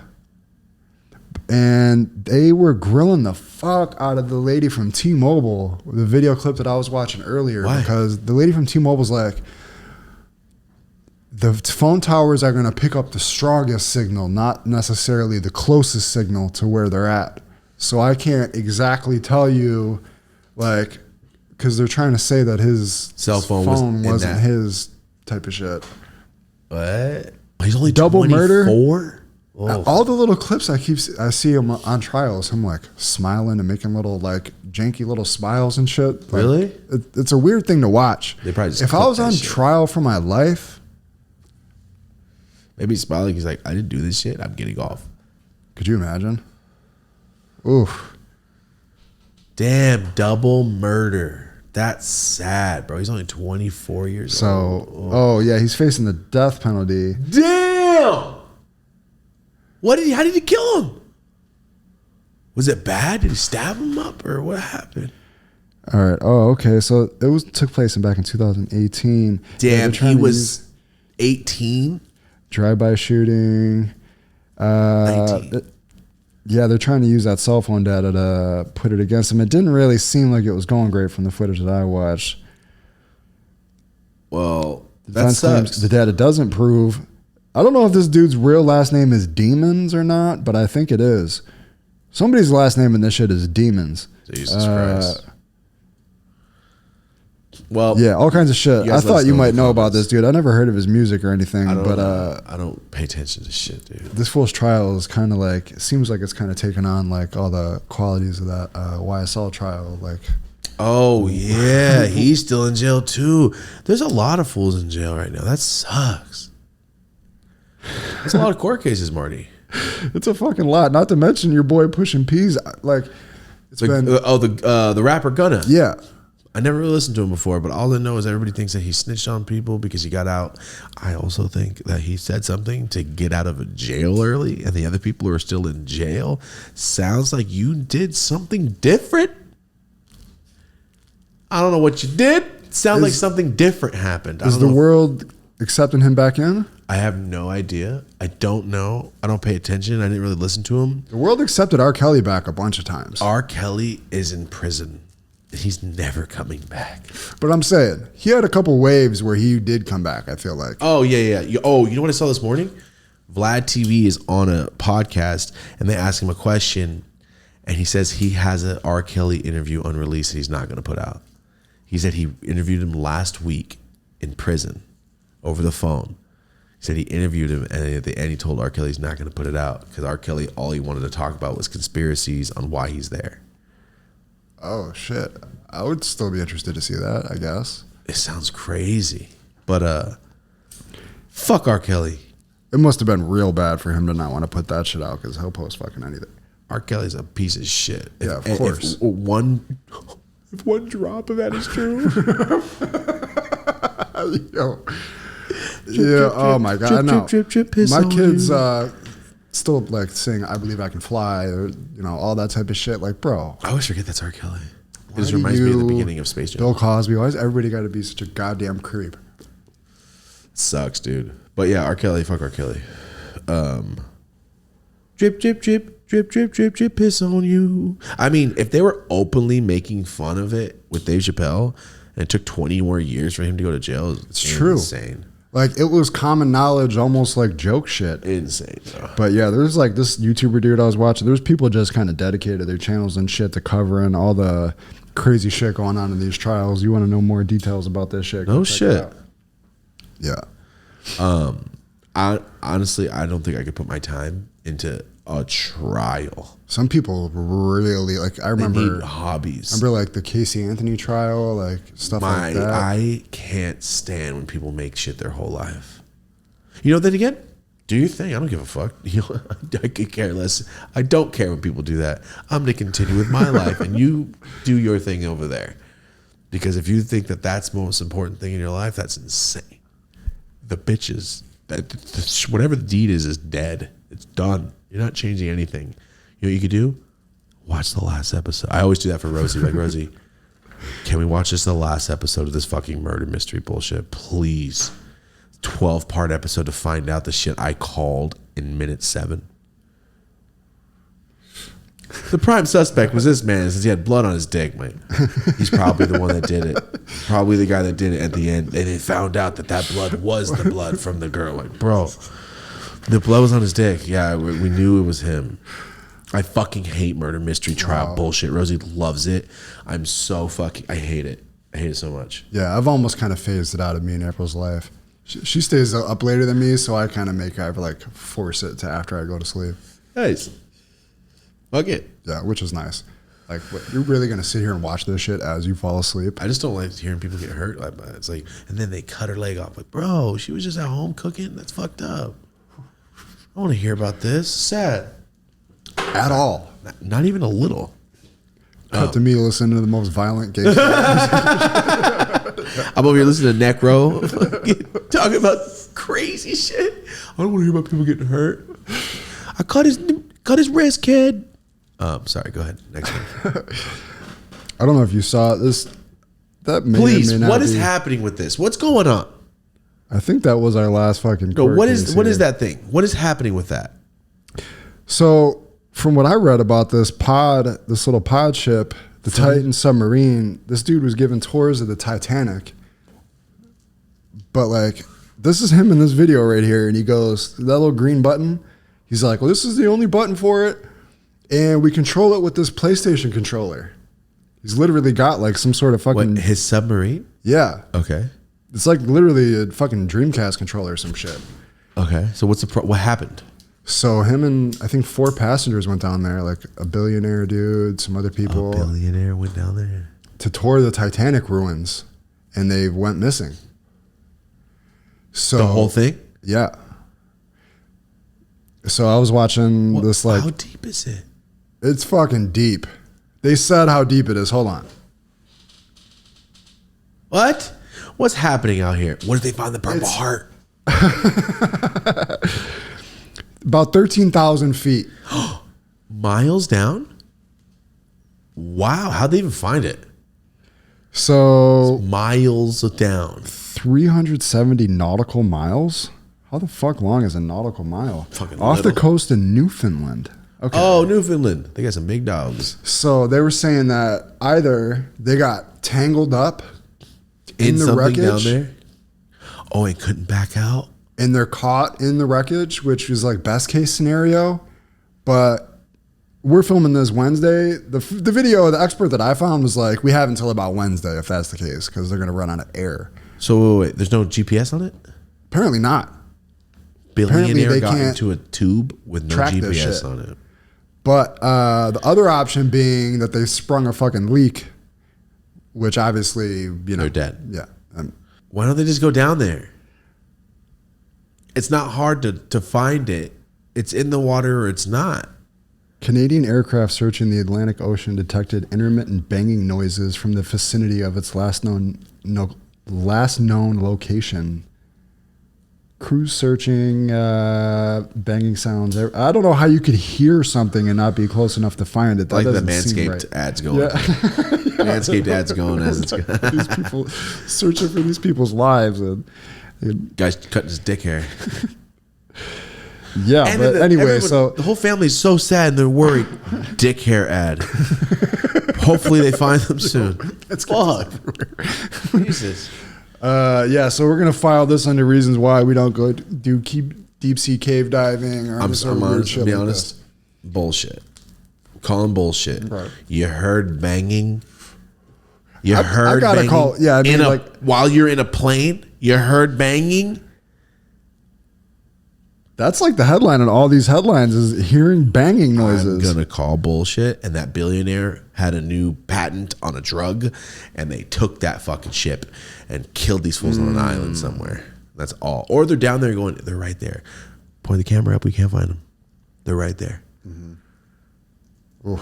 If a billionaire is anywhere near me, I want him away from me. Yeah, that's a fair fucking point. There could be a whole movie plot going on. No, something's going on. Billionaires just get lost. You hover above the spot, the nautical longitude, and then you go down. It has a motor. So you're going to move straight down. You're not going to fucking coast away 3 miles. You go down and look, and if it's not there, it's not there. If I'm in a billionaire, I'm not getting in a dude's submarine with a PS5 controller operating it too. I'm going to call bullshit. What else is going on right now that this needs to be on the headlines? Another fair point. What else is happening? So fucking random. This is not Titanic 2? Yeah, this is not a news thing. This is like a entertainment thing. I hope they didn't die. I hope they didn't die. I hope so. Come on, that's sad. You think a whale swallowed them? I saw a video of surfers getting swallowed by a fucking whale like 2 weeks ago. Crazy shit. Was horrifying. Crazy shit. On like a paddleboard. Yeah, I saw it too. Ugh. No thanks. Right. Thank you. People are so casual out there. Like you could just be in it now. Did I talk about this on the show about my Uber driver and the sharks? No? Real quick. Sorry, Rant City. I get into this car of an Uber. Guy's cool. We're talking. And he goes, I'm like, yeah, where do you live? He goes, well, actually, I live 2 weeks here, 2 weeks I live in Hawaii. I'm like, all right, Trent. Right, basically, because Trent, he does the same thing. And I go, oh, that's cool, man. And he goes, yeah, I'm actually, I'm leaving in 2 days. I'm going to propose to my girlfriend. And we're talking. I was like, oh, fuck yeah, that's cool, man. He's like 60-year-old dude, right? I'm like, sick, man. He's a white guy. And I'm like, cool. What did you used to do before Uber? And then he starts going in about history and all this shit about the company. He and his 4 friends and company have a patent on shark repellent. And they think they got it down. It's a frequency. It's a little pack that you put on your hip or in a life vest, in a headset, in a goggle, anything. And it sends a frequency out and it makes sharks fucking bounce. They hate the frequency and they leave, except tiger sharks. He's like, still tiger sharks are little bastards, keep going past it. He's like, and then he started talking about 1941, the U.S. government, Navy started developing this, and they still haven't got it down right, blah, blah, blah. And they told me about the history. There was some secret mission on this in the 40s or 60s, and an American ship, right? Listen to this shit, guys. An American ship started sinking with like 1,000 fucking soldiers on it. And all of them almost got eaten by sharks. Bro, over the course of like 2.5 days. Oh, God. They sank and they were floating with their life vests. Yeah. And there's some survivors and they tell their stories. And bro, it's sad. Because they're like, one guy got bit and now there's blood everywhere. And then sharks start freaking out. And then he's like, dude, you're floating there for 2.5 days. And you just hear screams periodically, people screaming, and you hear water splashing. And then nonstop, 5 people get eaten to death real quick next to you. And then you're just hoping you're not going to get pulled down next. And there's just a bunch of your fucking homies just getting eaten alive next to you for 2 days. And he told that story. And he's like, that's the reason why they started that. He was like, that could never happen again. Like, this is great, which is insane. Get the fuck out the water. Bro, there's a bunch of little lions in there. No, thank you. And and I can't remember. You guys will know the name. Google it. I just read that story online on Twitter or some shit. Bro, it's so sad. My Uncle John told me about that shit a long time ago too. It's so sad, man. Ugh. Anyway, he's talking to me, telling me they developed, the shark repellent shit. And I'm over here telling him like, good shit. Fuck that. I'm not getting in the water. Blah, blah, blah, blah. And he's like, yeah, we're just marketing. Bo, and I told him what I always say. And I go, hey, how about this? It's like, I know the odds are very low if you get bit by a shark. I go, hey, fuck the odds. I was like, what about these odds? How many people say you won't get bit by a shark? What are the odds in ocean that you're going to get bit by a shark? And I said, what if you go to the park and there's a sign that says there might be a lion here? Very odd chances, low chances that you get attacked by a lion, but not none. There's a percentage that you could get eaten alive. We have those signs at the parks by my house for mountain lions. Are you serious? Yeah. Yeah, I know. When you say that, it seems extreme, but really, like, no, mountain lions are rampant out here in LA too. That's what I tell Rosie. Motherfuckers are strapped on hikes for that reason. I don't let her go out. No, fuck that. Shoot something in the face. Mm-hmm. And the rattlesnakes are what'll really get you, though. No, I'd rather deal with a rattlesnake, Marty. I'd rather high knee my way out of there than go, oh, mountain lion, let me box this thing. And I told him that, and he stopped, looked at me, and he's like, can I please use that for our marketing? And I go, fucking run it. And I go, one day I'm going to see it. And I'm so happy to see, like, I fucking go. I'm like, Forrest Gump. Yeah. Here's your shirt. And he runs away. Have a nice day. That's one of the greatest moments. I just saw the picture on it, Twitter or some shit, of the dude that drew that. The guy that actually did it? Yeah. How much did he get paid by Walmart? Not a lot. Not a lot. No, I don't think it was very much. He's definitely he's a billionaire for sure off that. If he, hold on, let me hold this up. I guarantee you that man's a billionaire, Marty. I'm calling it. Billionaire. Guy that wrote Smiley. What's his net worth? How much money has he made? He looks like a demon. That guy drove have a nice what? Stop. He does look like a fucking demon. He has no expression on his face, and he's the one that drew that? Harvey Ball. Get a smile on your face. Born in 1921. Are you fucking kidding? Oh, he's through the depression. Never mind. He can be sad looking. What's that net worth, Marty? The net worth didn't pop. Nothing came up. It's there. How much money has the smiley face generated? Guys, I'm sorry for this right now. He never applied for a trademark for the iconic smiley image and only earned $45 for his efforts, is what the first paragraph of his Wikipedia says. I'm going to fucking shoot somebody if he didn't get paid. Guys, this episode, Rant City. Rant City. But you know what? Perfect. When Harvey Ball was hired by an insurance company in 1963 to create a morale-boosting icon for its employees, how much money have they made? I mean, shit, they weren't even talking about it being a marketing thing. You should say how much money has the Smiley made. Okay. Not him, because he's a fucking dummy. He got paid $45 for the most iconic shit in the world. $500 million a year. God knows. I mean, how do you even? They market it. They license it to Walmart. Oh, okay. That's what I'm saying. How much they get paid? That's the bouncing face in Walmart. Oh. That's why Walmart's popping. Remember those commercials in the early 2000s where the face would knock down prices? Commercials really solidified brands back then. Can you think of a cool Target ad? Fuck no, you can't. You can think of a cool Walmart ad, and that's the one. McDonald's, hard as hell. They used to go the hardest. Taco Bell, remember that? Those are good commercials, man. Is it the last trial? Yeah, I think that's our last trial. What was the last one again? YNW Melly. Damn. Oh, no, Titanic. Oh, yeah, Titanic. That wasn't a trial, though.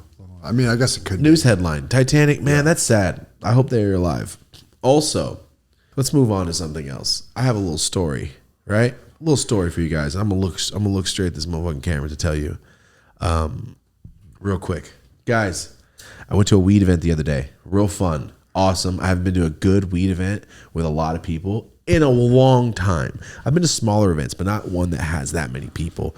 It was cool. It's nonstop meeting fans. It was awesome as hell. I met so many people, took hella pictures. It was dope as hell. The reason I'm bringing this up, because I have a very odd interaction that happened, but awesome. So, I'm just talking to fans, walking around, trying to get to the booth, check out some shit. All good. trying to walk back into a building at like 2 hours after I've been there. I'm trying to walk back into a building, but it's so congested. People trying to get through to show their wristband. The guards are taking their time. So people just start going under the railing to the right and going around the entrance and going straight in. I'm like, dude, after I saw the 30th person do it, I'm like, all right, I'm just going to do it too. I crawl under the thing, then crawl, but like a duck under the thing. And I'm starting to walk. And I'm starting to walk back into the event, kind of like into the main part. And I see some dude look at me. And obviously, I'm taking pictures with fans and shit. And he just goes, push trees. I'm like, yo, what up, man? And it's a white dude, long hair, kind of like a skater looking dude. Random tattoos everywhere, looked high as shit. Looked high as hell. I look at him like, what's up, man? And he goes, I'm your lawyer. And I'm like, nah. I go, nah. Because I thought like maybe he's so high. He's like, I want to be your lawyer. You know, or if you think like, yo, maybe he thinks I'm somebody else, but he did say push trees. And he goes, I'm your lawyer. And I went, nah. Like, okay, nah, you're not. And also, no, if you're trying to be my lawyer. Weird place to ask me as I'm like rushing. He was about to crawl under the thing too. So I'm like, bro, what the fuck? And he goes, I'm your lawyer. Nah. Because then I start thinking, I've never met my lawyer in person. You know that? It's all been over the phone. I met him through my CPA, my accountant, and he's just my lawyer for, trademark this little stuff that I need, quick lawyer stuff. And his name is Anton. And I'm like looking at this guy. Like, you don't look like an Anton at all. You don't at all. You're a white dude with it covered in tattoos, beard. He looked like he made hash. And then he goes, for push trees, I'm your lawyer. And I'm like, no. Because I'm like, you're not. I have one lawyer. And then I guess there's an announcement. And he goes, no, with T. I'm like, why do you know that name? Or that, well, who are you? And he goes, I'm your lawyer for Push Trees Cannabis Company. So we're starting to Push Trees Cannabis Company. It's coming very soon. We're getting all the legalities out of the way. Never met my partner's lawyer, his personal lawyer. Never met him. I know that he's a fan. He already watched my shit when my friend approached him about this thing. He goes, bro, for real? Yeah, I watched that guy's shit. Right? I'm like, wow, how odd. The lawyer just watched my shit already. I remember that. How cool. And then he's like, I'm your lawyer for Push Trees. And I realized like, oh, you really are my lawyer.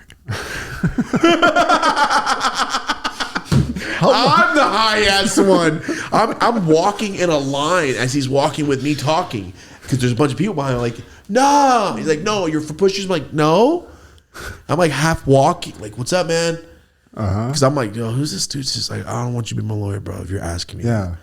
He goes, for Push Trees. And I go, shh. And I say my partner's name. And I go, shut the fuck up. I'm like, bro, nice to meet you. He goes, nice to meet you in person finally, man. He's like, we're wrapping everything up. I'm like, it's so loud. And I look at him and I just go, I'm so glad this is what you look like. This is awesome. And he goes, yeah, man, nice to meet you, man. I'll have fun. I'm like, good shit. And what I meant by that was, you're a lawyer. You're doing everything we need, but this is what you look like. You look like you're gonna board slide up somewhere and like hippie flip your board somewhere. I swear to God, he looked like one of the guys from Lords of Dogtown. And I looked at him like, you're our lawyer? That's dope. Nice. But I never thought I just thought it was what an odd thing. I'm your lawyer. Like, no, you're not. That's the first thing. Like, shut the fuck up. Oh, you are. Like, after a minute, it was just so weird. 20 minutes before that, I'm walking through the crowd. And some dude walks up to me, and by the look on his face, I'm like, oh, okay, what's up? You watch my shit? What's up, dude? You know what I mean? I'm like, yo, what up? What up?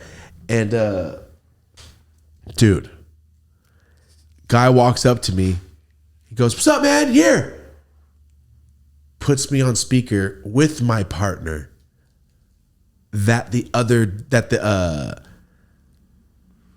my partner I'm my lawyer. Remember the Push Your Cannabis Company? Because he has a different business. And his partner happened to be there and just saw me, and he was on the phone with my partner. This is very confusing. Let's just say T.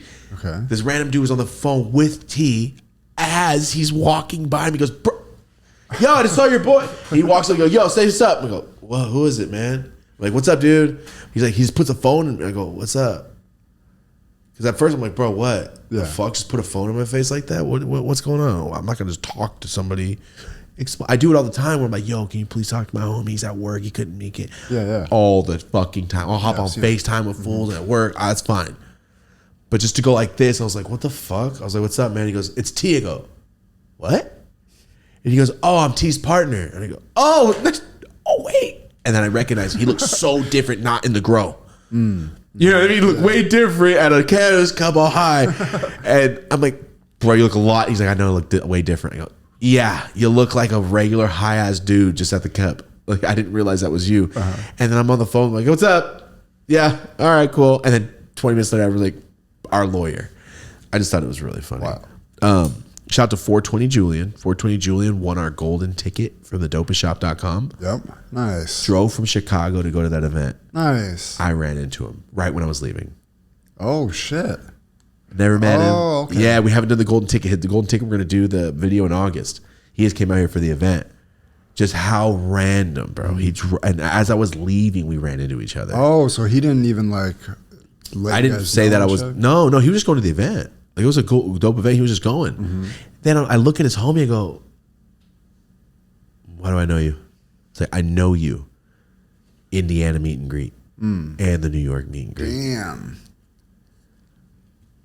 I knew it. I'm like, you have a hundreds on your hat, or like, oh, and he had 3 Qs on his hat. I go, I knew it was a circle of some kind. And I looked at it, I go, I know you. And he goes, yeah, we met a few. I'm like, my memory. And then I was walking through the crowd. I saw a dude with braids, and I looked at him. He looked at me. I go, did I meet you at Pura Vida restaurant once? And he goes, yeah, that's crazy. You remember that shit? I met this dude randomly at a restaurant like fucking 8 months ago. I saw him with the corner of my eye. He's like, yo, can I take a picture? I'm like, yeah. He's like, I just flew in from New York. Right now, we just came to get food. And like, bro, we both watch you. We just sitting next to you. We didn't want to bug him. I'm like, bro, say hi. Took a picture. I just saw him and I passed him. I go, Pura Vida, right? I don't know how my brain connected it with the pattern on the restaurant wall. And I went, I know that image of you, but where was it? You were to my right. That's how I remember shit. I think of like where it was relative to where I was thinking when I saw it. So when I saw him, I go, nah, the braids, you're really big. I remember standing up and you had a little Pura Vida. And I remember right off the bat. Bro, but I just remember going like, yo, my brain is insane. It just went and found a one day I met some guy. It was nuts, bro. I just scanned through so many archives of different little neural pathways to get to that memory. Brains are nuts. I couldn't believe that I remembered that. But I can at the same time. But yeah, anyway, the event was awesome. Met my lawyer. Crazy. I'm not like that. It'll take me 10 times to remember somebody's name. Oh, I won't remember names. Shit like that. I will not remember. You know what I do? I started like 6 years ago. Boom. I just said your name in my head, and then I was going to say it out loud. I was going in my head. Not to every person, but when I'm not sure, I used to go, Michelle. Hey, Michelle. Just so I don't fuck their name up. I do it so often. My brain tries to convince me that I'm wrong, and it'll throw out a couple other names that it might be. That's why I say it in my head first. Yeah. And if I don't, it's just a wreck. Also, once again, this is incredible. Can we see it from the front? Ready? A light dusting. It's not terrible, but I got some ash. Shit from my side. Oh, you have an eighth worth of ash. That's crazy. I moved this, and then I saw I didn't know that was there, and then I saw all of it. If you can't see it, you're driving. Marty is essentially a chimney sweep from Mary Poppins, and his entire side is just ash. That's you right now. You know how I do it. This fool's over here dusting himself. Tapping everywhere with the shit. That's incredible. It's even all the way over there. That's fucking nuts. It was that monster. It was doing something. It was. That's what she said. So yeah, that was that. That's what happened. It was great. It was fucking awesome. I got some things on my phone. Hold on. You got a big. Hour and a half story time dropping tomorrow. Ooh, hour and a half story time dropping. So if you're watching this, go watch the Dope as Yola channel. Hour and a half episode. It's going to get a little wild. It's going to get a little wild, all right? We brought up some fan questions. Yes. I got 2, right? I'm going to ask you this. This is from Yusef Mad. Throughout the years of creating content, I know there were times you asked yourself, is it even worth continuing to push through? I'm sure you asked yourself, is it ever going to work out? What allowed you to push through and continue to keep circulating in your brain, and the reason you decided not to stop? I know this is a question we probably answered in very different ways before. But, I mean, I'm not going to speak for you, but obviously you have children. Yeah. So many. So many. So, like, for you, it's obviously like, well, I'm not going to... I felt bad enough when Ariana just walked outside the fucking... and I didn't watch her. What happens when I'm like, yo, I can't pay for your stuff? It's really scary. So I think for you, I think the question is not the music, because we know that story. Can you stop the music because you're like, dude, this graphic shit is hard. Yeah. Dope. Yeah. What kind of... Because you could have got any job. You could have started a business in the phones. You could have done anything. What made you want to keep your foot in the door with comedy as soon as you got in there? Well, it would have been way, way, way easier, less stressful for my whole family if I would have gotten a regular job that had health insurance and took out taxes and had a steady paycheck, and that just was just never my path. I literally always knew that I just couldn't do that. I knew I had to do that for a while, but like, I've always been an artist. April knew that, like, she kind of knew what she signed up for as far as that goes. And it was really just wasn't an option. Like, I have a lot of skills that I could go get a day job with, but like, that really has never been an option because I know that it's capped. So it's like, that's what we sign up for. It's like, you're somebody who bets on that you can go get way more than you could to be comfortable at some like cap position by doing your own thing. So, but it like right around the time I met you, it would have been a fork in the road, I think, because even though I had it like accomplished everything I could, and it was in comedy, which is something I love just as much as music and shit. So it was like, I really did it, but I took it to the biggest level I think that one person really could. And it was like, I needed to start over again, like we said in the TED Talk with this, and start from scratch in a lot of ways. And that's just kind of, I understand now that that's almost normal, and that's what it takes, where it's like, it kind of comes about in chapters and then you kind of reset in some ways, but it's just not in the mix for me. You know, I've always been like, it's the harder route. It's definitely not easier, but it's the path I signed up for. Yeah. And the idea is that it pays off in the long run. Way more so, because I'm going to be chilling in my 40s and 50s. Not even just chilling, doing sick shit. Yeah, exactly. Which is kind of like chilling because it's like so dope. Yeah. All right, I see you. So hold on, bring me back to what the original question was again one time. How hard could Thomas dunk on you? Sorry. Oh, no, different question. No, I was saying, what made you want to keep like pushing your creative shit, even when you were like, I hated the day job took so much from my soul. Like, I can't express how much I hated day jobs. That was it. Like, that was such fuel to never ever go back to the cubicle, never have to fake who I am again for the majority of the day. That's what did it. Like, I hated it so much that I had to build up skills enough to like be able to support myself. Once I realized like, oh, I'm not going to get probably some huge $1 million deal in music. How can I use these skills otherwise? So that in and of itself was almost a pivot. Yeah. I was waiting for the huge payday, you know, but it's tough though. You got to know what you're signing up for. There's a lot to be said about having a career that takes you down the path of a regular job that has security and benefits and all that type of shit. This is like an unorthodox thing we got going on, but it's just this is who we are. Yeah. Basically what you said is, like when I first started, I mean, I've always thought like, I'm going to be a fucking billionaire one day, but how? I don't know yet, but I'll get there.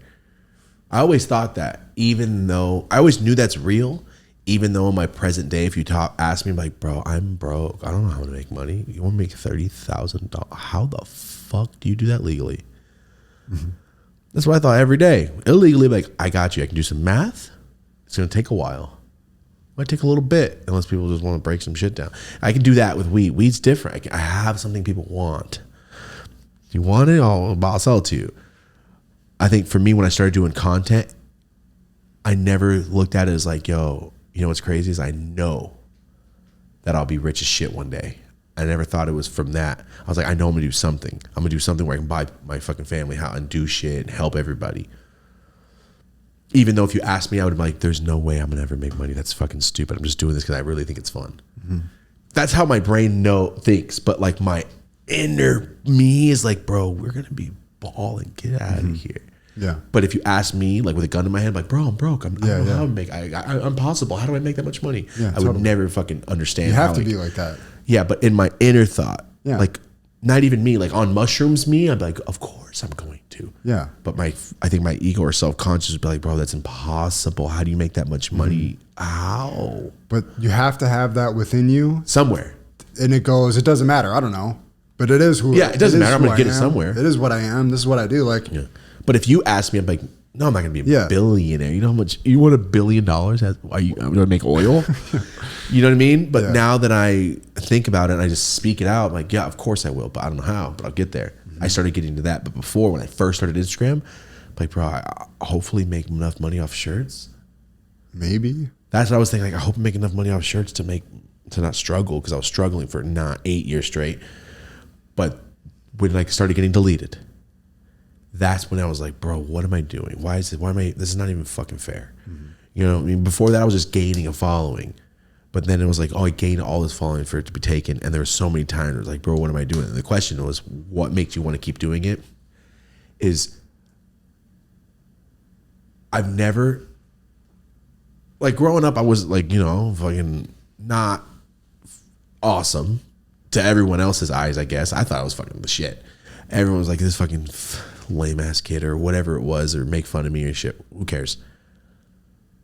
The fact that people hit me up are like, bro, I'm thinking of that, this, not before the podcast, when I was just doing pictures and shit, like, yo, it makes me fucking laugh. This is like what I do all day. Thank you, Byron. The fuck, I'm making pictures now. I'm like, oh, that's fucking awesome.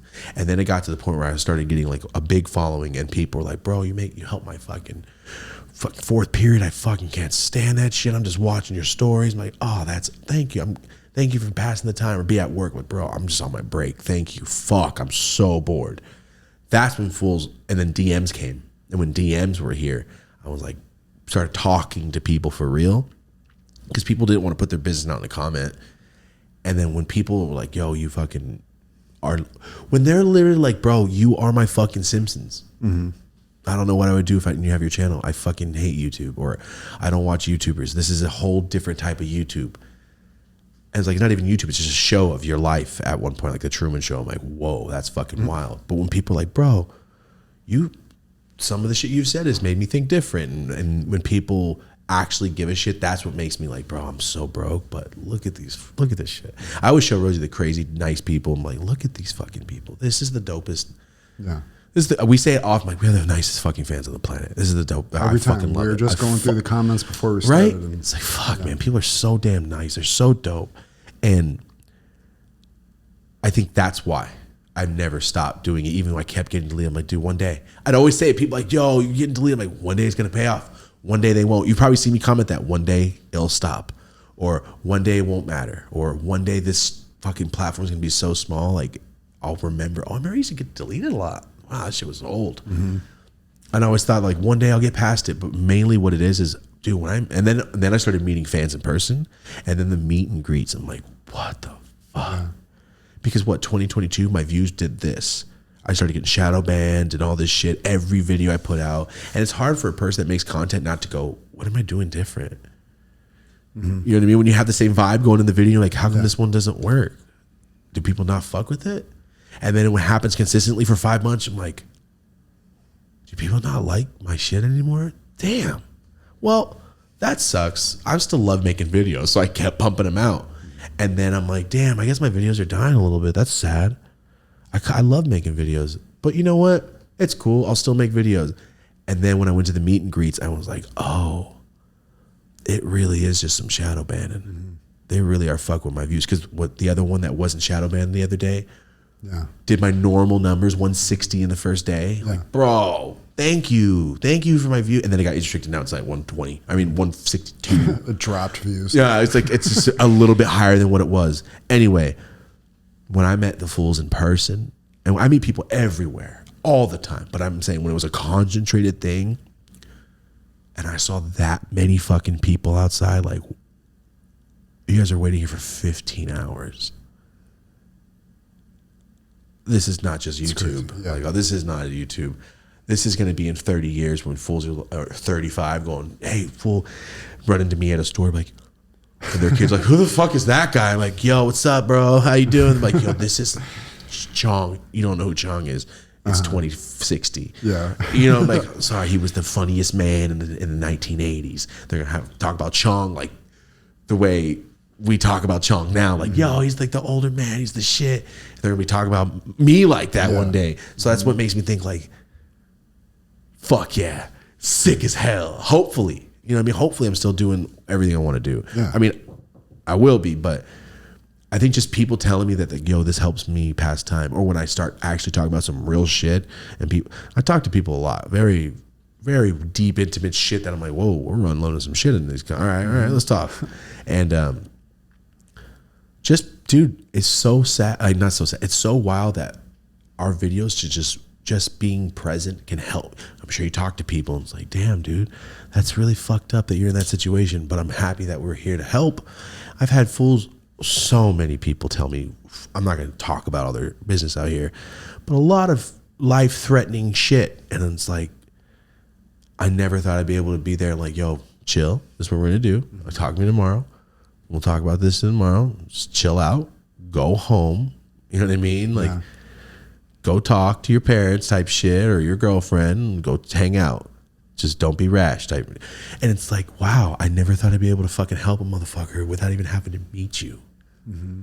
To have that much impact on somebody. It's like, wow. That's why we're always like, let's get on to some positive shit. I don't like this because, like, we could be on some negative shit right now. And you know what to do? Me talking shit about something is I'm pissed. Then somebody's at home like, see, even this fool gets mad. We all get mad. And then they like feel like, oh, I'm gonna lash out. I'm not saying that we influence people to go do things, but if we can, I would like it to be in a good way. Totally. So I know that's a long rant, but that's what keeps me still doing stuff, even when I've never made money off Dope Joel channel. You know what I mean? So you knew that before. I was just like trying to make it happen somehow. I was like, fuck, I'd rather just be broke and try to make it happen because all these fools are waiting on the Simpsons for some of these people. I'm like, I can't not be there. Because I look at YouTube, I'm not trying to talk shit, but I look at YouTube and I'm like, yo, there's a lot of fans, a lot of diehard fans. I don't see a lot of communities where they're like, yo, I'm going to tell you this fucking YouTuber's entire life right now. And if you ask me 8 questions, I'd be like, yeah, he wouldn't do that. He would never do that. He would do that for sure. Yeah. It's like, damn, people really fucking know you. It's true. People really do. People come up like, what's up, Thomas? What's up with Rocco? I'm like, wild. So awesome. People like, it's like a show almost, but it's like when I was on live with Frank, where's Marty at? First thing he asked, where's Marty? Like, oh, because he saw the background. Yeah. Saw the background. I'm like, oh, he'll be in like, and then you showed 10 minutes. Is he being like 10 minutes? He goes, oh, all right, man. He's all, Michael, because we're talking about Grand Theft Auto. Yeah. And then, so I'm going to go meet Michael, the guy on Friday. And it's just, that's why we hate making content. If we didn't make that much money on this, Marty, you would have to take, some client, do your thing. And can we just say, isn't it kind of odd that you were at the top echelon of what you could possibly be doing in your field with the biggest artists, not just in your field, in the world? It's kind of wild if you think about that. I think about it all the time when people say something. I'm like, damn, Marty did that. Wow. It's just like, you never think about these things. And then you think about it and go, holy shit, that was us. Weird shit like that, yeah. Like when you're on set or the Super Bowl, you're like, I'm at the fucking Super Bowl set. I was just fucking throwing up a gang sign in fucking Buffalo like 10 years ago. Like, oh shit. It's crazy if you think about it. And then you start thinking, I hope motherfuckers do this shit too. And that's what the whole show's about. Like, bro, we used to fuck up. I fucked up a lot. It's okay. And I don't know. That's the answer to that question is Yeah. Sorry. Let me bring up the next question. Speaking of which, to the fucking day, this week, I'm going back to rough fucking. 10 years. 10 years from the time that we set off. It was booked Cheech Marin. No shit. Just got it from the booking. Let's go. Yeah, let's go. We just got Cheech on. We had Chong on. Now we're getting Cheech on. Let's go. I didn't even know we were working on that. I didn't either. I got it with 6 minutes ago. I just looked at my phone to bring up the next question, and it says, "Hey guys, Cheech is asking if he can come in." Oh, nice. I love when they want us to provide a car to pick him up. Like, I'm gonna pick him up, hotboxing in my car. Like, hey, what's up, man? And when we get there, I'm like, oh yeah, I'm the co-host. That would be a great way to start the show. Wow. Sorry, we just spilled the beans, but we got Cheech coming in. Let's go. Could talk to him all about all his writing and shit. Love that. I just posted up that Tommy Chong clip yesterday. That shit was so legendary. That's fucking awesome. But let's do it. We're praying for his car. Okay. Yeah, whatever. I told you, like, they're asking if you can provide a car. Of course. Pick him. Yeah, gotcha. Sorry, that was awesome. Live on the show. See? Fucking throw this bitch. We need Danny McBride, Kenny Powers on here too. Okay, sorry. I interviewed Cheech like 4.5 years ago. Oh, I didn't know that. Before I ever did an interview. Yeah, on this show, they asked me to come in. Like, yeah, we're gonna have Cheech on, blah, blah, blah. And I rolled him like a zip joint. And I was gonna smoke it. I was like, I can't wait to smoke it with him. And I just, right when we started, I'm like, yeah, he's like, he goes, damn, all right. Thanks, man. That's gonna be great tonight. Thank you so much. And he put it in his jacket. I was like, oh, I meant to smoke it right now. And everybody that was there that knew what I was planned it for, they kind of looked at me like, just pocketed your shit. Not even the pocket, is just like, oh, why don't you just smoke it? Use 2 ounce. I'm not gonna say a word, bro. Oh, okay. Sorry. Next question from N Scott 01. Ready? One of these guys. Oh, all right. Ready? Yep. What are we at? What time? Oh, okay. We need to cut it soon. 2:10ish. Marty's moving. I'm moving. Marty's leaving to Buffalo tomorrow, guys. 10 years to the day since you've been back. So crazy. No, since I left. Oh, since you moved. Yeah. Oh, Ariana turned 5 on our drive out. No. So it was like, yeah, exactly 10 years. To the week? To the fucking, like, we hit the road on like the 24th or 25th. So it's damn, crazy. That's weird, That's dude. really weird. Because, yeah, when I get there, we're staying right next to like where my mom used to live at one of April's friend's house. So it's weird. Yeah, 10 years Oh, it's going to be a guys, weird time warp for you. Yeah, I wasn't looking forward to it. It's going to be all right. But yeah, man, I remember I like, we had the U-Haul packed. My mom was on the porch. I was just like, I'm going to make it happen. She's like, I know. Hugged her, and that was it. Drove off into the fucking sunset with all our shit in an Airbnb ahead of us. Wow, 10 years later. Mm-hmm. 10 years in my mind was like the real, like, if I get 10 years between me and Buffalo, I'll have kind of established myself. Weird. But damn, to the week. That is awesome. Yeah. Seeing it here. I'm so happy this was everything I could have imagined. Like, best case scenario by far. The way everything's come together. Way back when everything seemed fucking hopeless and I was convincing myself I was a fucking billionaire. And everybody looked at me like I was crazy. Like, this is best case scenario. So sick. Go back to the 10 years. That's insane. Yeah. All right. So you're gonna go back. You're gonna be gone for a couple of days. Yeah. 10 years to the day, which is insane to me. Yeah. I just think 10 years ago. What is it? The 2013 June. Mm-hmm. Yeah. I was in my yard taking pictures for Instagram. 100%. It's Rocco's birthday was yesterday, so I would have got him. He's a little kid at that point. 10 years ago, he was 9. Playing with him, doing something. Oh, got those hands though. Ooh. You saw that. I saw that. You did it on purpose just to show the fuck off. Yeah, I was doing some weed shit. Wow. Oh, sorry. So Marty will be back, guys. We'll be back. And John's almost ready, the little jerk. Little bastard. You're supposed to be here today, but we got to do it next week. So the Hash House episode's coming soon. Don't worry. I'm so stoked for that. It's going to be fun. Ready? N Scott 01. If you could say something to the entire world and they'd hear it at the same time, but only in their heads. And Scott, you're high as hell, because if everyone in the world could hear it, wouldn't it be cool just to play it out loud so they could hear it? Or are you saying because some people are deaf, they would only hear it in their head? I'm high. You know what? No, that was complex as shit. That was very complex. In their head, but only in their heads, what would it be? How about this? If you could say something to the entire world and they would all hear it in their head at the same time, what would it be? Be nice. Wow, Marty. That's why you're my friend. You know what I was going to say? Don't be mean. The inverse.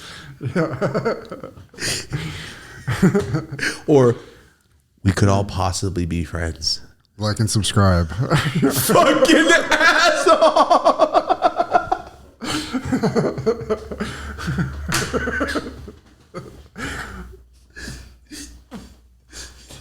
I was going to say my Cash App. Yeah. Like and subscribe is incredible. I don't think I could have wrote something fucking more perfect. That was unbelievable. It's the one thing you can say to the whole world. New episodes every 12:30. Everyone. YouTube's being a bitch, so make sure you download the app and get the notification. Shout out to Spotify. Yeah. Oh, right as soon as we end this episode, me and Marty are going to start a new series, guys. We're starting a new series in which we're going to break down our Spotify playlists. We're going to break down a couple artists every episode. So Marty's going to bring 3. I'm going to bring 3 or 5, whatever it is. Give you a little breakdown of the artist, why we like this song or what is a song. And it's basically like, yo, shit you probably haven't heard of or shit you have heard of. By the way, we like the same shit. Kind of like a music breakdown. Me and Marty go hard with the music. So we might as, and people always say, what do you guys listen to? What's your playlist like? You ask guests, what's your Spotify playlist like? You ask them often. So that's what we're going to do. And we'll break down a little thing. I mean, fuck it. It sounds cool. And just shout out to Spotify. Shout out to Spotify for making us official business partners. Yeah. Shout out to Spotify, boy. If you hear our voices on a commercial, it is us. Mm-hmm. If you want to go ahead and follow us on Spotify, that would be a good look. Dude, we're almost at 100K. I didn't even know they had followers on Spotify. Thank you. Literally. It's so dope. So that series is starting right after this. And then Marty, that was the question. Oh, yeah. If you could say everything in the whole earth, they can only hear it in their heads all at the same time, what would it be? There it is. All right. Don't be mean. Marty, be nice. Don't be an asshole. Goes a long way. Fuck, truly does. Oh, last little thing. I know this is a Rant City episode, but real quick, I'm gonna talk to you guys. I forgot to tell you. You ready? I went to the Wiz and Friends thing the other day. I went to Wiz and Friends. Wiz Khalifa does this thing like as a mansion or Airbnb or whatever in the hills. They'll have all the cameras set up and they game. They're playing games on Twitch and smoking. It's like a little event, right? So him and Snoop asked my homie, because my homie knows he's part of the Taylor gang. They said, hey, we know you know that guy Thomas dope as Yola. Please ask him to come. So I was like, damn, this fool's asked me. All right, let's go. I pull up. And remember, it's the day that the Josh Wolf episode's happening. So I have a hard out. How am I going to tell these high-ass fools? I got a hard out. I have to leave by 3:30. It starts at 1 and it goes till 7. I'm pretty much getting there before anyone gets there. I showed up as like one of the first 20 people there. So I walked in and I see a bunch of like cameras and screens, but I don't see anybody. I see legs only on a couch because all the screens are covering, and I just walk. There's a booth, companies. I walk to the backyard. There's a bunch of people outside. I see a jacuzzi with a top, and I immediately set up all my dab shit. All of it. I brought everything you can think of. And I kind of felt like a dick, but I set up like as if I had a booth. There was companies there with booths, and I had my own booth, basically. Me and John were taking dabs, smoking. So like an hour and a half goes by. Wiz Khalifa is still doing his thing, playing games. And that's the event. What game is it? I don't know. I didn't know. but they're playing games, doing shit. I saw Chevy Woods. He said, "Say what up." Chevy Woods was on the show. Check out his episode. It was awesome. And, chilling. And I'm not going to go walk up while they're filming. Hey, what's up? What's up, man? Thanks for inviting me. And get out of the shot. I'm like, bro, whenever you're done, I'll say hi to you. If I don't see you, we'll meet another time. Mm-hmm. Thank you for the invite. I just want to show up and say thank you for inviting me. Mm-hmm. It's getting close to the time where I have to leave to Josh Wolf. It's getting real close where I have to leave. You're sitting around dabbing. The whole time just dabbing and smoking choppers of joints with John. Okay. And, it's going on. It's going along. I have a customized the dopest Wiz Khalifa box for him. We made his own sick-ass subscription box, but Wiz Khalifa shit all over it. Nice. But I was like, yo, I'm going to have to give it to your camera guy to give to you because you're still filming and I'm not going to go up there and bug you. Hey. Yeah. Hey, stream. Here's my dopest box. That is never going to be me, right? Yeah. Plus, I just want to give it to you. If you don't like it, just fucking throw it away, bro. I gave it to you in my head. Yeah. Thank you for inviting me, right? Mm-hmm. I leave. It's time to go. Never even saw Wiz Khalifa. I saw him as I walked out because he was playing games still. Never met him. Nothing. My homie even texted me. He's like, yo, DJ Afterthought, Ryan. Yeah. And like 2 days later, Ryan's like, yo, did you have fun? I'm like, yeah, man. I was like, I just dabbed my ass off, honestly. He goes, wait, you guys didn't smoke and like you weren't on stream? I go, what do you mean? He goes, bro, you're supposed to like be by where the couch is. You're supposed to be on stream. I go, well, nobody told me anything. I just didn't want to be like, hey, you know who I am? I need to be sitting here with you guys. Like, I'm not going to do that ever. Mm-hmm. I just sat in the backyard with John and got high. Said nothing to anybody, basically, unless they came up to me. I met Snoop Dogg's gaming team. They were cool. And fuck. I'm like, nah. And he goes, bro, are you serious? And he goes, okay, that's why he said that. No, before he even told me the gaming part. Sorry, he goes, I'm like, yeah. He's like, wait, you didn't go on the stream? No, sorry, I just said that. Sorry. He goes, hey, how was it? I'm like, oh, it was cool. It's like, so how was it? Did you guys click? Like, was he chill? I go, I didn't meet him. And he goes, what are you saying? And he goes, Will, his manager, you're supposed to meet Will. I go, I only met Dan, his photographer. And he goes, oh my God. And he goes, damn it. He's like, Wiz called me and he's like, yo, the event was dope. He goes, where's up with that guy Thomas? That Yola dude never showed up. Wiz called Ryan to go, yo, how come that fool Yola never came to the party? Bro, this fool specifically was waiting for me to come get high. And I had no idea that I was supposed to go into the room and sit and get high with them and stream. Yeah. I had no clue. Well, they are supposed to have a guy that kind of walks you in. I missed that guy. Yeah. I missed that guy. Damn it. So he calls me, he goes, bro, he even said, where was Thomas, the dopest Yola at? He's like, I was waiting to meet him. I never saw him. And he's like, you went, right? And I'm like, yeah. That's why I said, yeah, it was cool. I dabbed my ass off.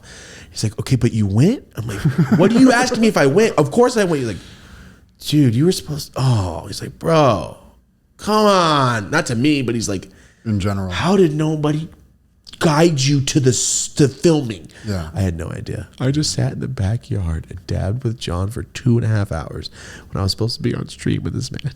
I had no idea. Because I met Chevy Woods right when I walked. He's like, I'm going to go mic up. I'll see you. And I went, all right. He meant I'll see you inside. Oh, God. He meant I will see you inside. You should go get mic'd or something. Like on set. Yeah, fuck. That does make sense. So I just thought it was funny. Like, wait, he called you and said that? He goes, bro, he asked me. He's like, where didn't Thomas dope? He's like, dope, why didn't he come? He's like, I thought he was coming. And he's like, you went, right? And that's when he said, dude, you were supposed to be on stream.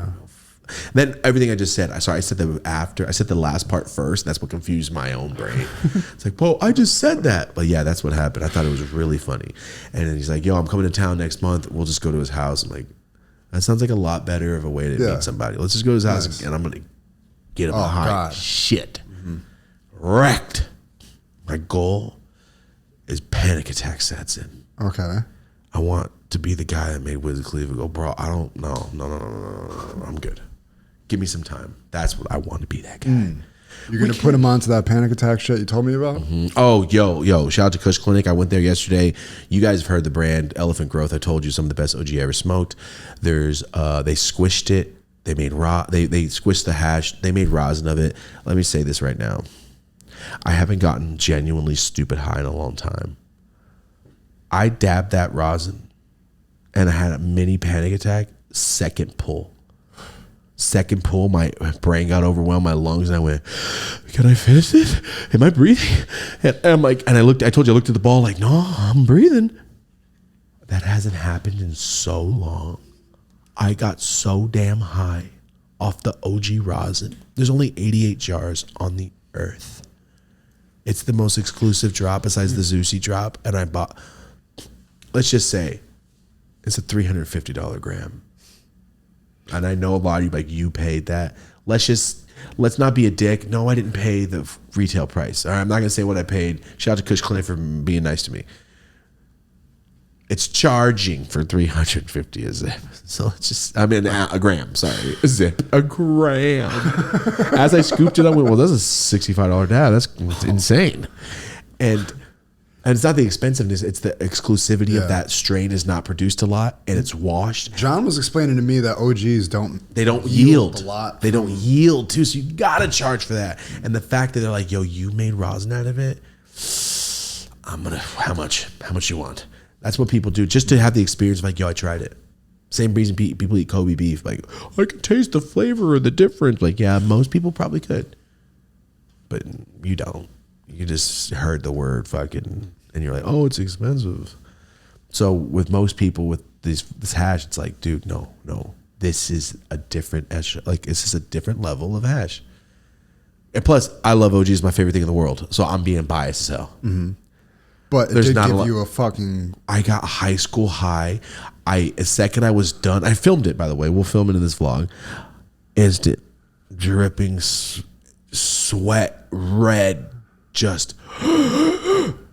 Rosie took a dab and was asleep within 15 minutes. She got on the couch, started watching something on her computer. Me and Jay were filming. I looked back, done, gone, completely asleep. Bro, that hash is another level. So it's worth it? No. Never. Nothing's ever worth that. But I will say it's worth trying. Gotcha. If money doesn't mean anything to you. Yeah. That's insane. But if you have if you're going in on with homies, I can see that. Like, yo, I'll put 40 on that. All right, I'll put 50 on that. Yeah. Okay, let's try it. That's reasonable for y'all to take a fat dab. Like, we tried it and that shit was fire. I get that. But you got to basically know a guy to even get the shit. No, they carry it at Cushman. It's probably gone now. But yeah. Oh, really? I didn't realize. Like, yeah, they carry it. Gotcha. There. Yeah. I thought that was some friend. But anyway, shit was so damn good, so fire. And I was supposed to film with Wiz Khalifa and it didn't. Really funny. Of course, it would be that I hate talking to. But hold on, did they say going into it that you were going to be on a stream, or was it just? They said it was a stream thing. I didn't know I was supposed to be on stream. It's kind of a fine line when like. Well, Ryan wasn't there. He was supposed to be there, and he was out of town. Okay. So if he was there, he would have walked me right in. Yeah. To the way they were going back. Tom, sit right here. You can get mic'd up. He's a show. He does concert running. He's an artist. He knows what he's doing. It was just kind of funny. It wasn't anybody's fault. Like the camera guy Dan, he didn't know what was going to happen. He just knew to let me in. Mm-hmm. I was supposed to meet Will, the Taylor Gang, the manager, and I didn't know. Yo, shout out to Taylor Gang the other day, posted me with just the caption, "Goat." That's awesome. Come on, get the fuck out of here. That shit was sick as hell. They were cool as shit when Chevy Woods came through too. Yeah, awesome. So yeah, I did that. That was real stupid. But something I was thinking the other day, I don't like meeting new people that much in case they're mean and I fucking get pissed. So I feel like I've developed an anxiety of people in crowds and shit. Mm-hmm. I don't know why. I just always feel like someone might be. I just don't want it to happen because I don't want to get pissed. Mm-hmm. So I don't like talking to that many people. When I'm going to filming shit, I'm never. Let's just say, I'm not going to say who, but at TED Talk, a man or woman, when we were supposed to go up, this is how passive I am. And I went, Me and Marty were supposed to go up, and one of the talking people, speakers at the TED Talk that was going up behind us thought that they should be going up next. And when they said our names, the person went, oh, fuck that shit, I'm next. And brushed right through us. And walked right up the stage and grabbed the fucking mic. I could have went, stupid bitch, dumb guy. I'm not gonna let you know if it's a guy or a girl. Get the fuck out the way. But he was like, you know what? I'm not gonna go in there with this energy. And then they went up there and gave a fucking elementary ass speech and said and 77 times. I'm not trying to downplay anybody, but if you're gonna be a bitch to me, I'm gonna call you out a little bit. Your fucking speech was terrible. But I'm not saying ours was the shit, but grammatically correct. Pauses where the pauses are supposed to be. And don't say multi-millionaire 77 times. Being a multi-millionaire, I'm like, ugh, that is 70 times, dude. Anyway, perfect example of a do your thing. Don't worry, no, I'm good. I got to stop doing that. It's not like I don't let people run. I'm not saying that. I'm like, I'm very unconfrontational because I don't want to get into the argument because I just don't like being mad. Yeah. Once I get mad, it's like the fucking, remember the fat kid in Hook? Rolling ball, cannonball. And he starts rolling and knocking. That's me. It's like, bro, once you start me, I'm going to go insane on you. Not like beating you up, but like my brain's not going to let it go because you were so mean to me that I got pissed. You know how long it takes me to get mad? You did some stupid shit. So that's what I mean. Like, I don't like that. Filming shit, I won't be, because I could have went to the TED Talk guy, but hey, this motherfucker just brushed past me. Tell this fool to get the fuck out the way. It's our turn. We're next. I could have did that. Or I could have did that. We were being super understanding already. Yes. I could have did that, but I was like, you know what?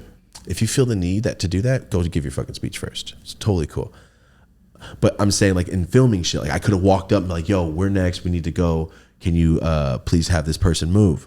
But like with the filming thing, I could have walked up to somebody that worked like, hey, I know I'm supposed to be over here. I'm supposed to meet Wiz right now. Can you please direct me to his manager who I'm supposed to talk to? I could have did that whole route and it was professional. I wasn't mean. But I don't even care like to be direct like that. Like I need to stop thinking like that. And I need to start doing shit. I've never done a promo like, yo, what's up guys? Brand new. Check it out. My new video or new shirt dropping today. Swipe up, bro. Swipe up on the new shirt. I mean, we just dropped the shirts. I just post a picture. Go, hey, new shirt dropped. I'm never the one. I feel like it's rapper shit when they go like this. I feel like, what are you trying to get away of? That's how I feel. We've talked about it before. So what I mean by that is I need to start taking the initiative to do shit. That's all. Like everywhere we go, John, they ask John, like, what do you do? He's like, oh, dopeshop.com. Actually, it's alternative cannabis. And John's on it. People ask me, what do you do? All the time. I go, I do production. I always say I do production, just like for commercials and stuff. I never tell anybody what I do. I've had the guy that worked from my house help me for like 6 months. Had no idea what I did. I just told him to do production, and then one day he told me, he's like, my fucking son was watching something, and it was you. I go, oh, yeah, I do videos. He goes, yo, it was funny. I laughed. I watched the whole thing with him. I'm like, thanks, dude.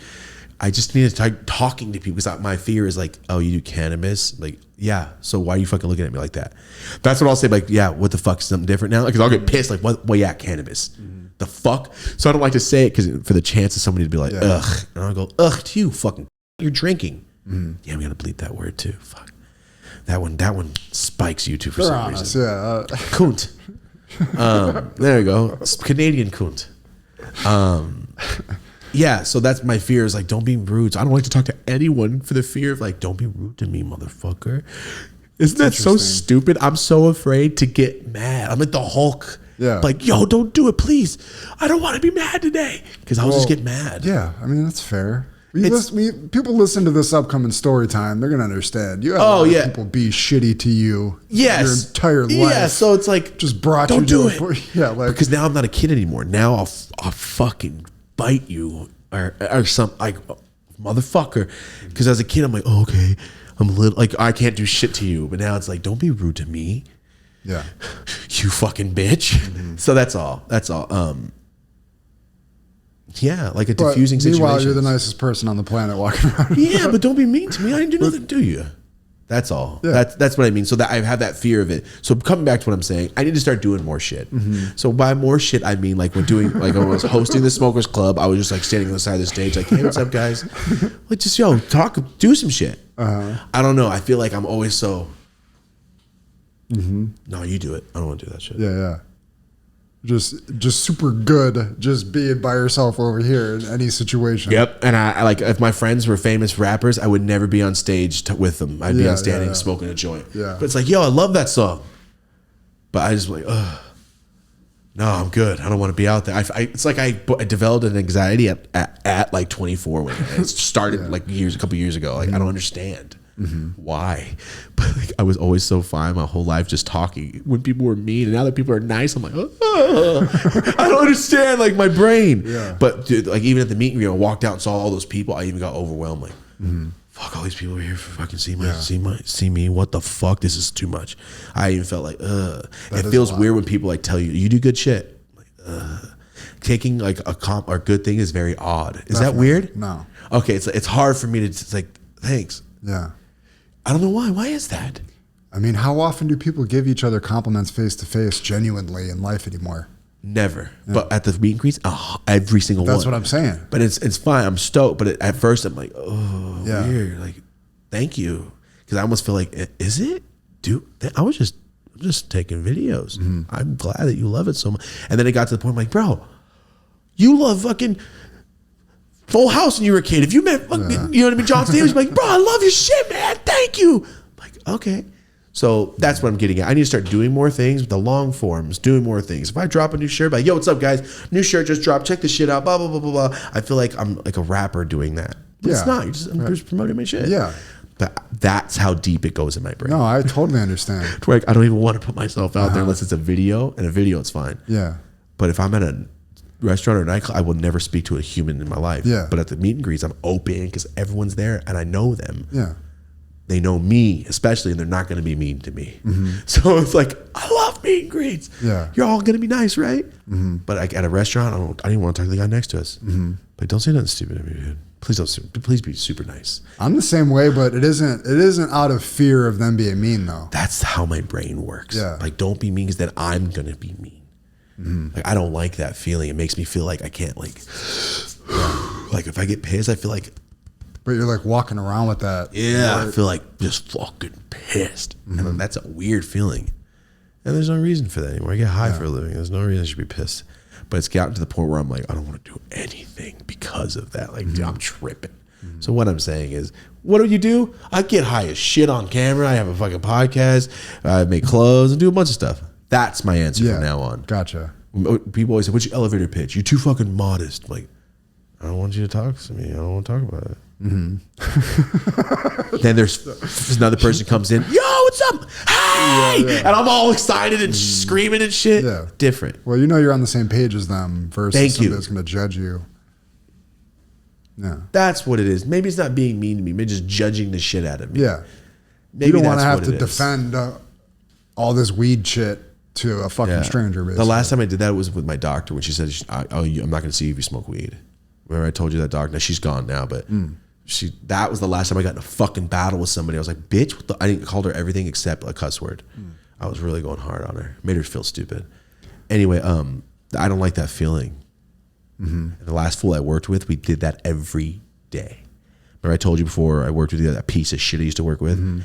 That's probably when I developed that shit, honestly. Because I'm telling you, like, every day, I'm like, every time I said something, I'm like, is this fool gonna get all butthurt and pissed? I'm about to fucking argue with him right now. Are you fucking kidding me? So it became, every time he came over, I'm like, I don't want to talk about anything.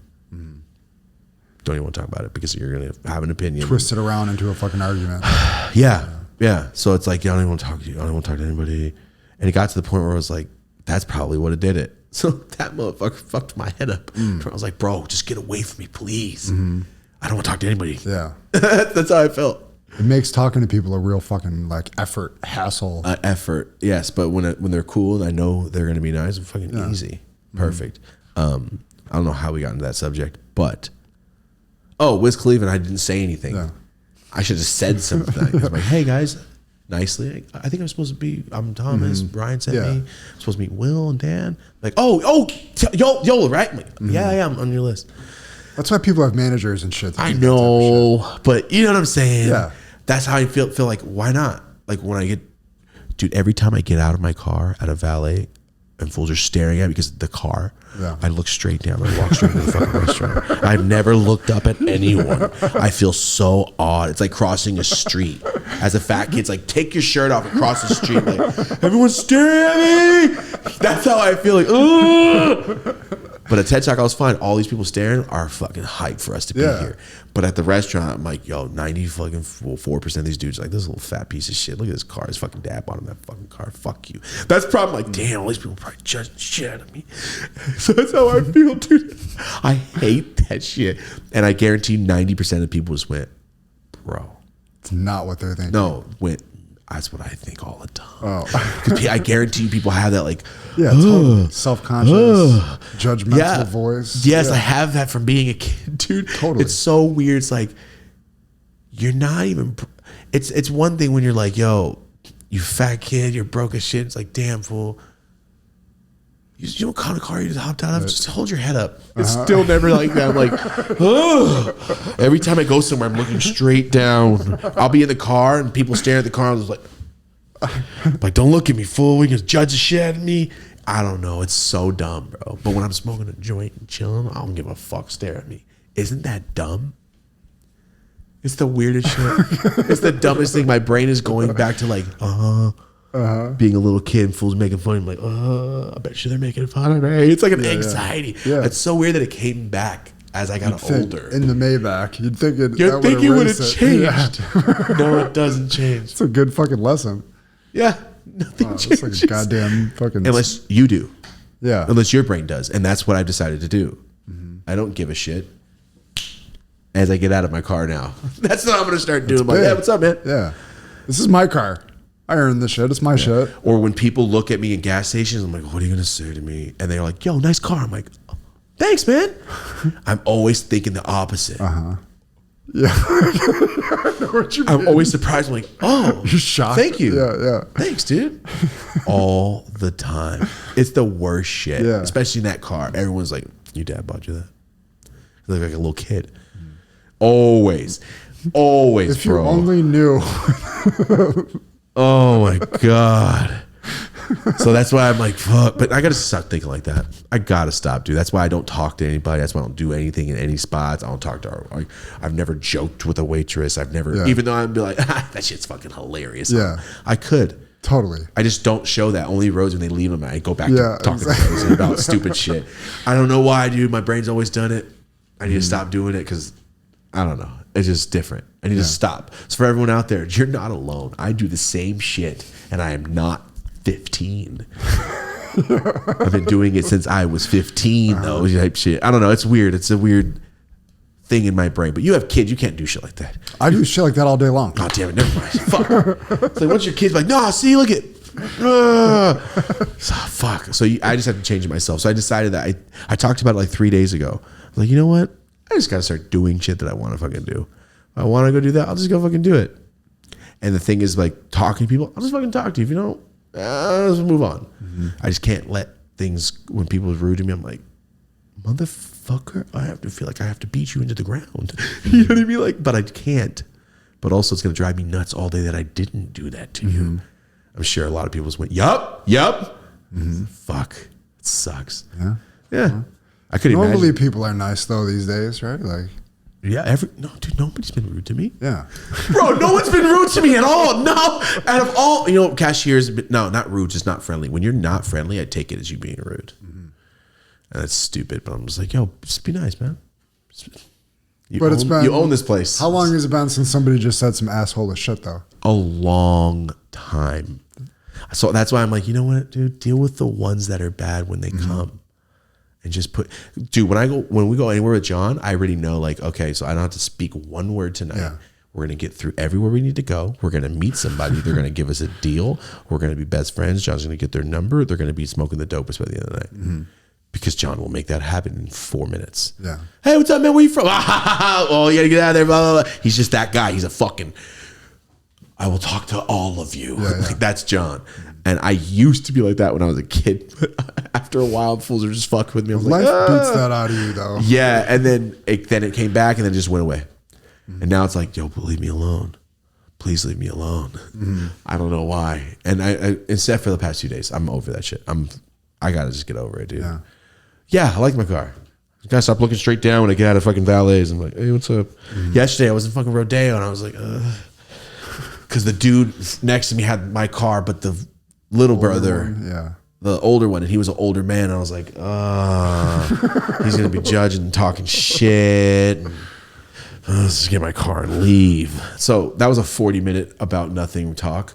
But I hope a lot of you guys related to it, and I hope you think, if you do think that way, nothing's ever gonna change it. With kids, doesn't change it.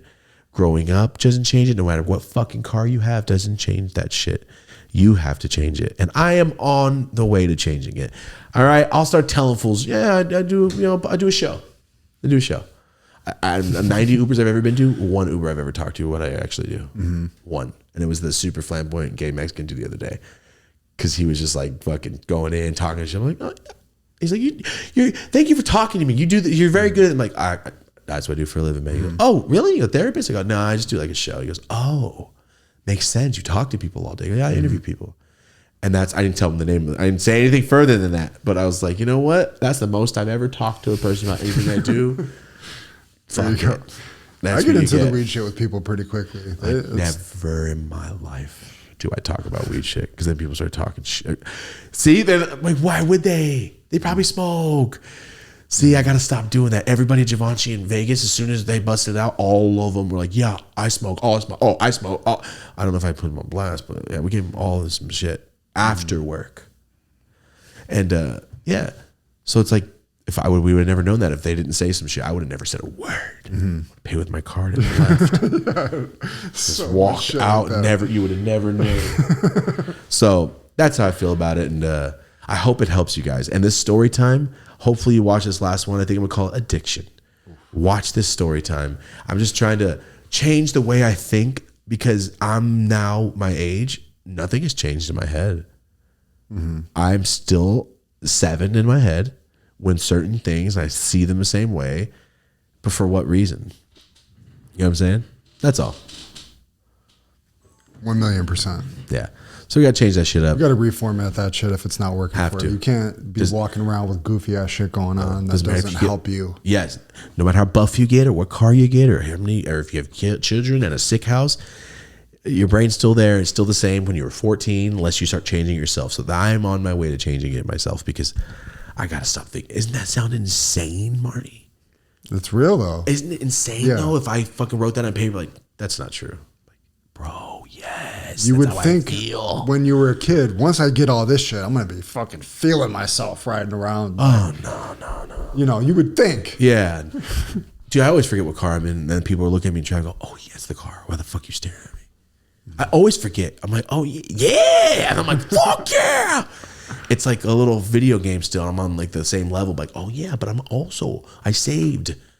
I'm also up there. I forgot I was over doing this dope shit. I always forget about that. I'm like, oh, yeah, this car's tight. Fuck yeah. I don't know. We're always trying to do more shit. So it's never like sitting there going, oh, hell, let's go enjoy the car today. Like, enjoy the car.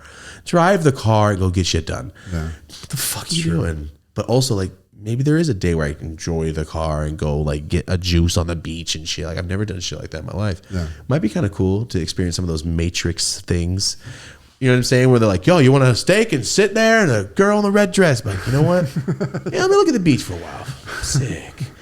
I don't do things for myself ever. I just work, and then if not, I sit at home, like figure out stuff on the phone. And you already know. But tomorrow, Marty's breaking his matrix and going back.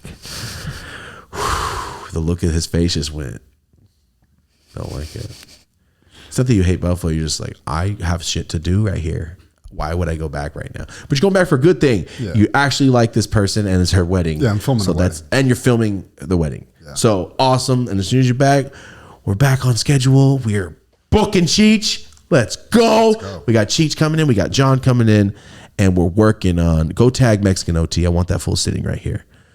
Yep. I've been telling you about the Fool for months. And then the other day I heard a song on him and he was on Rap Caviar. And the second I saw that you had a song on Rap Caviar, I'm like, oh, that's it. All they needed was people to hear it. Just like our show, we just need you to listen. We just need to get in front of you. Doesn't matter if you know us or not. Maybe you'll like it, maybe you won't. But 9 times out of 10, you'll probably hang out with us. It's like that, but for music. Yeah, for music, like, yo, you just need people to listen. Rap Caviar is a great spot for that. He's has a song with Paul Wall. I was like, bro, this is the song that's going to get Mexico T so popular. So popular. Because now people know of him. They hear that song, they go back and hear like, how have I not heard this shit? There's 12 fucking songs that are sick. We want him on the show. We need him on the show. Please go tag him. Posted him on Instagram yesterday. Big response. So let's get it done. Yeah, go drop a comment on that motherfucker.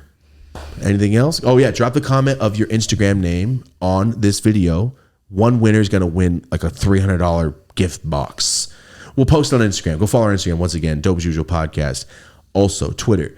Dope as Usual. Right. Yep. And we got the 50% flash sale going. We're gonna keep that live till just past the episode. Once these items are gone, they're gone. Gone. 50% off of all of our gear right now. It's stupid, but we're losing over $1 on each shirt. We made our money back already. It's fine. It's only for a couple of days. It's only for a couple of days, but it's all of their inventory left. It's okay.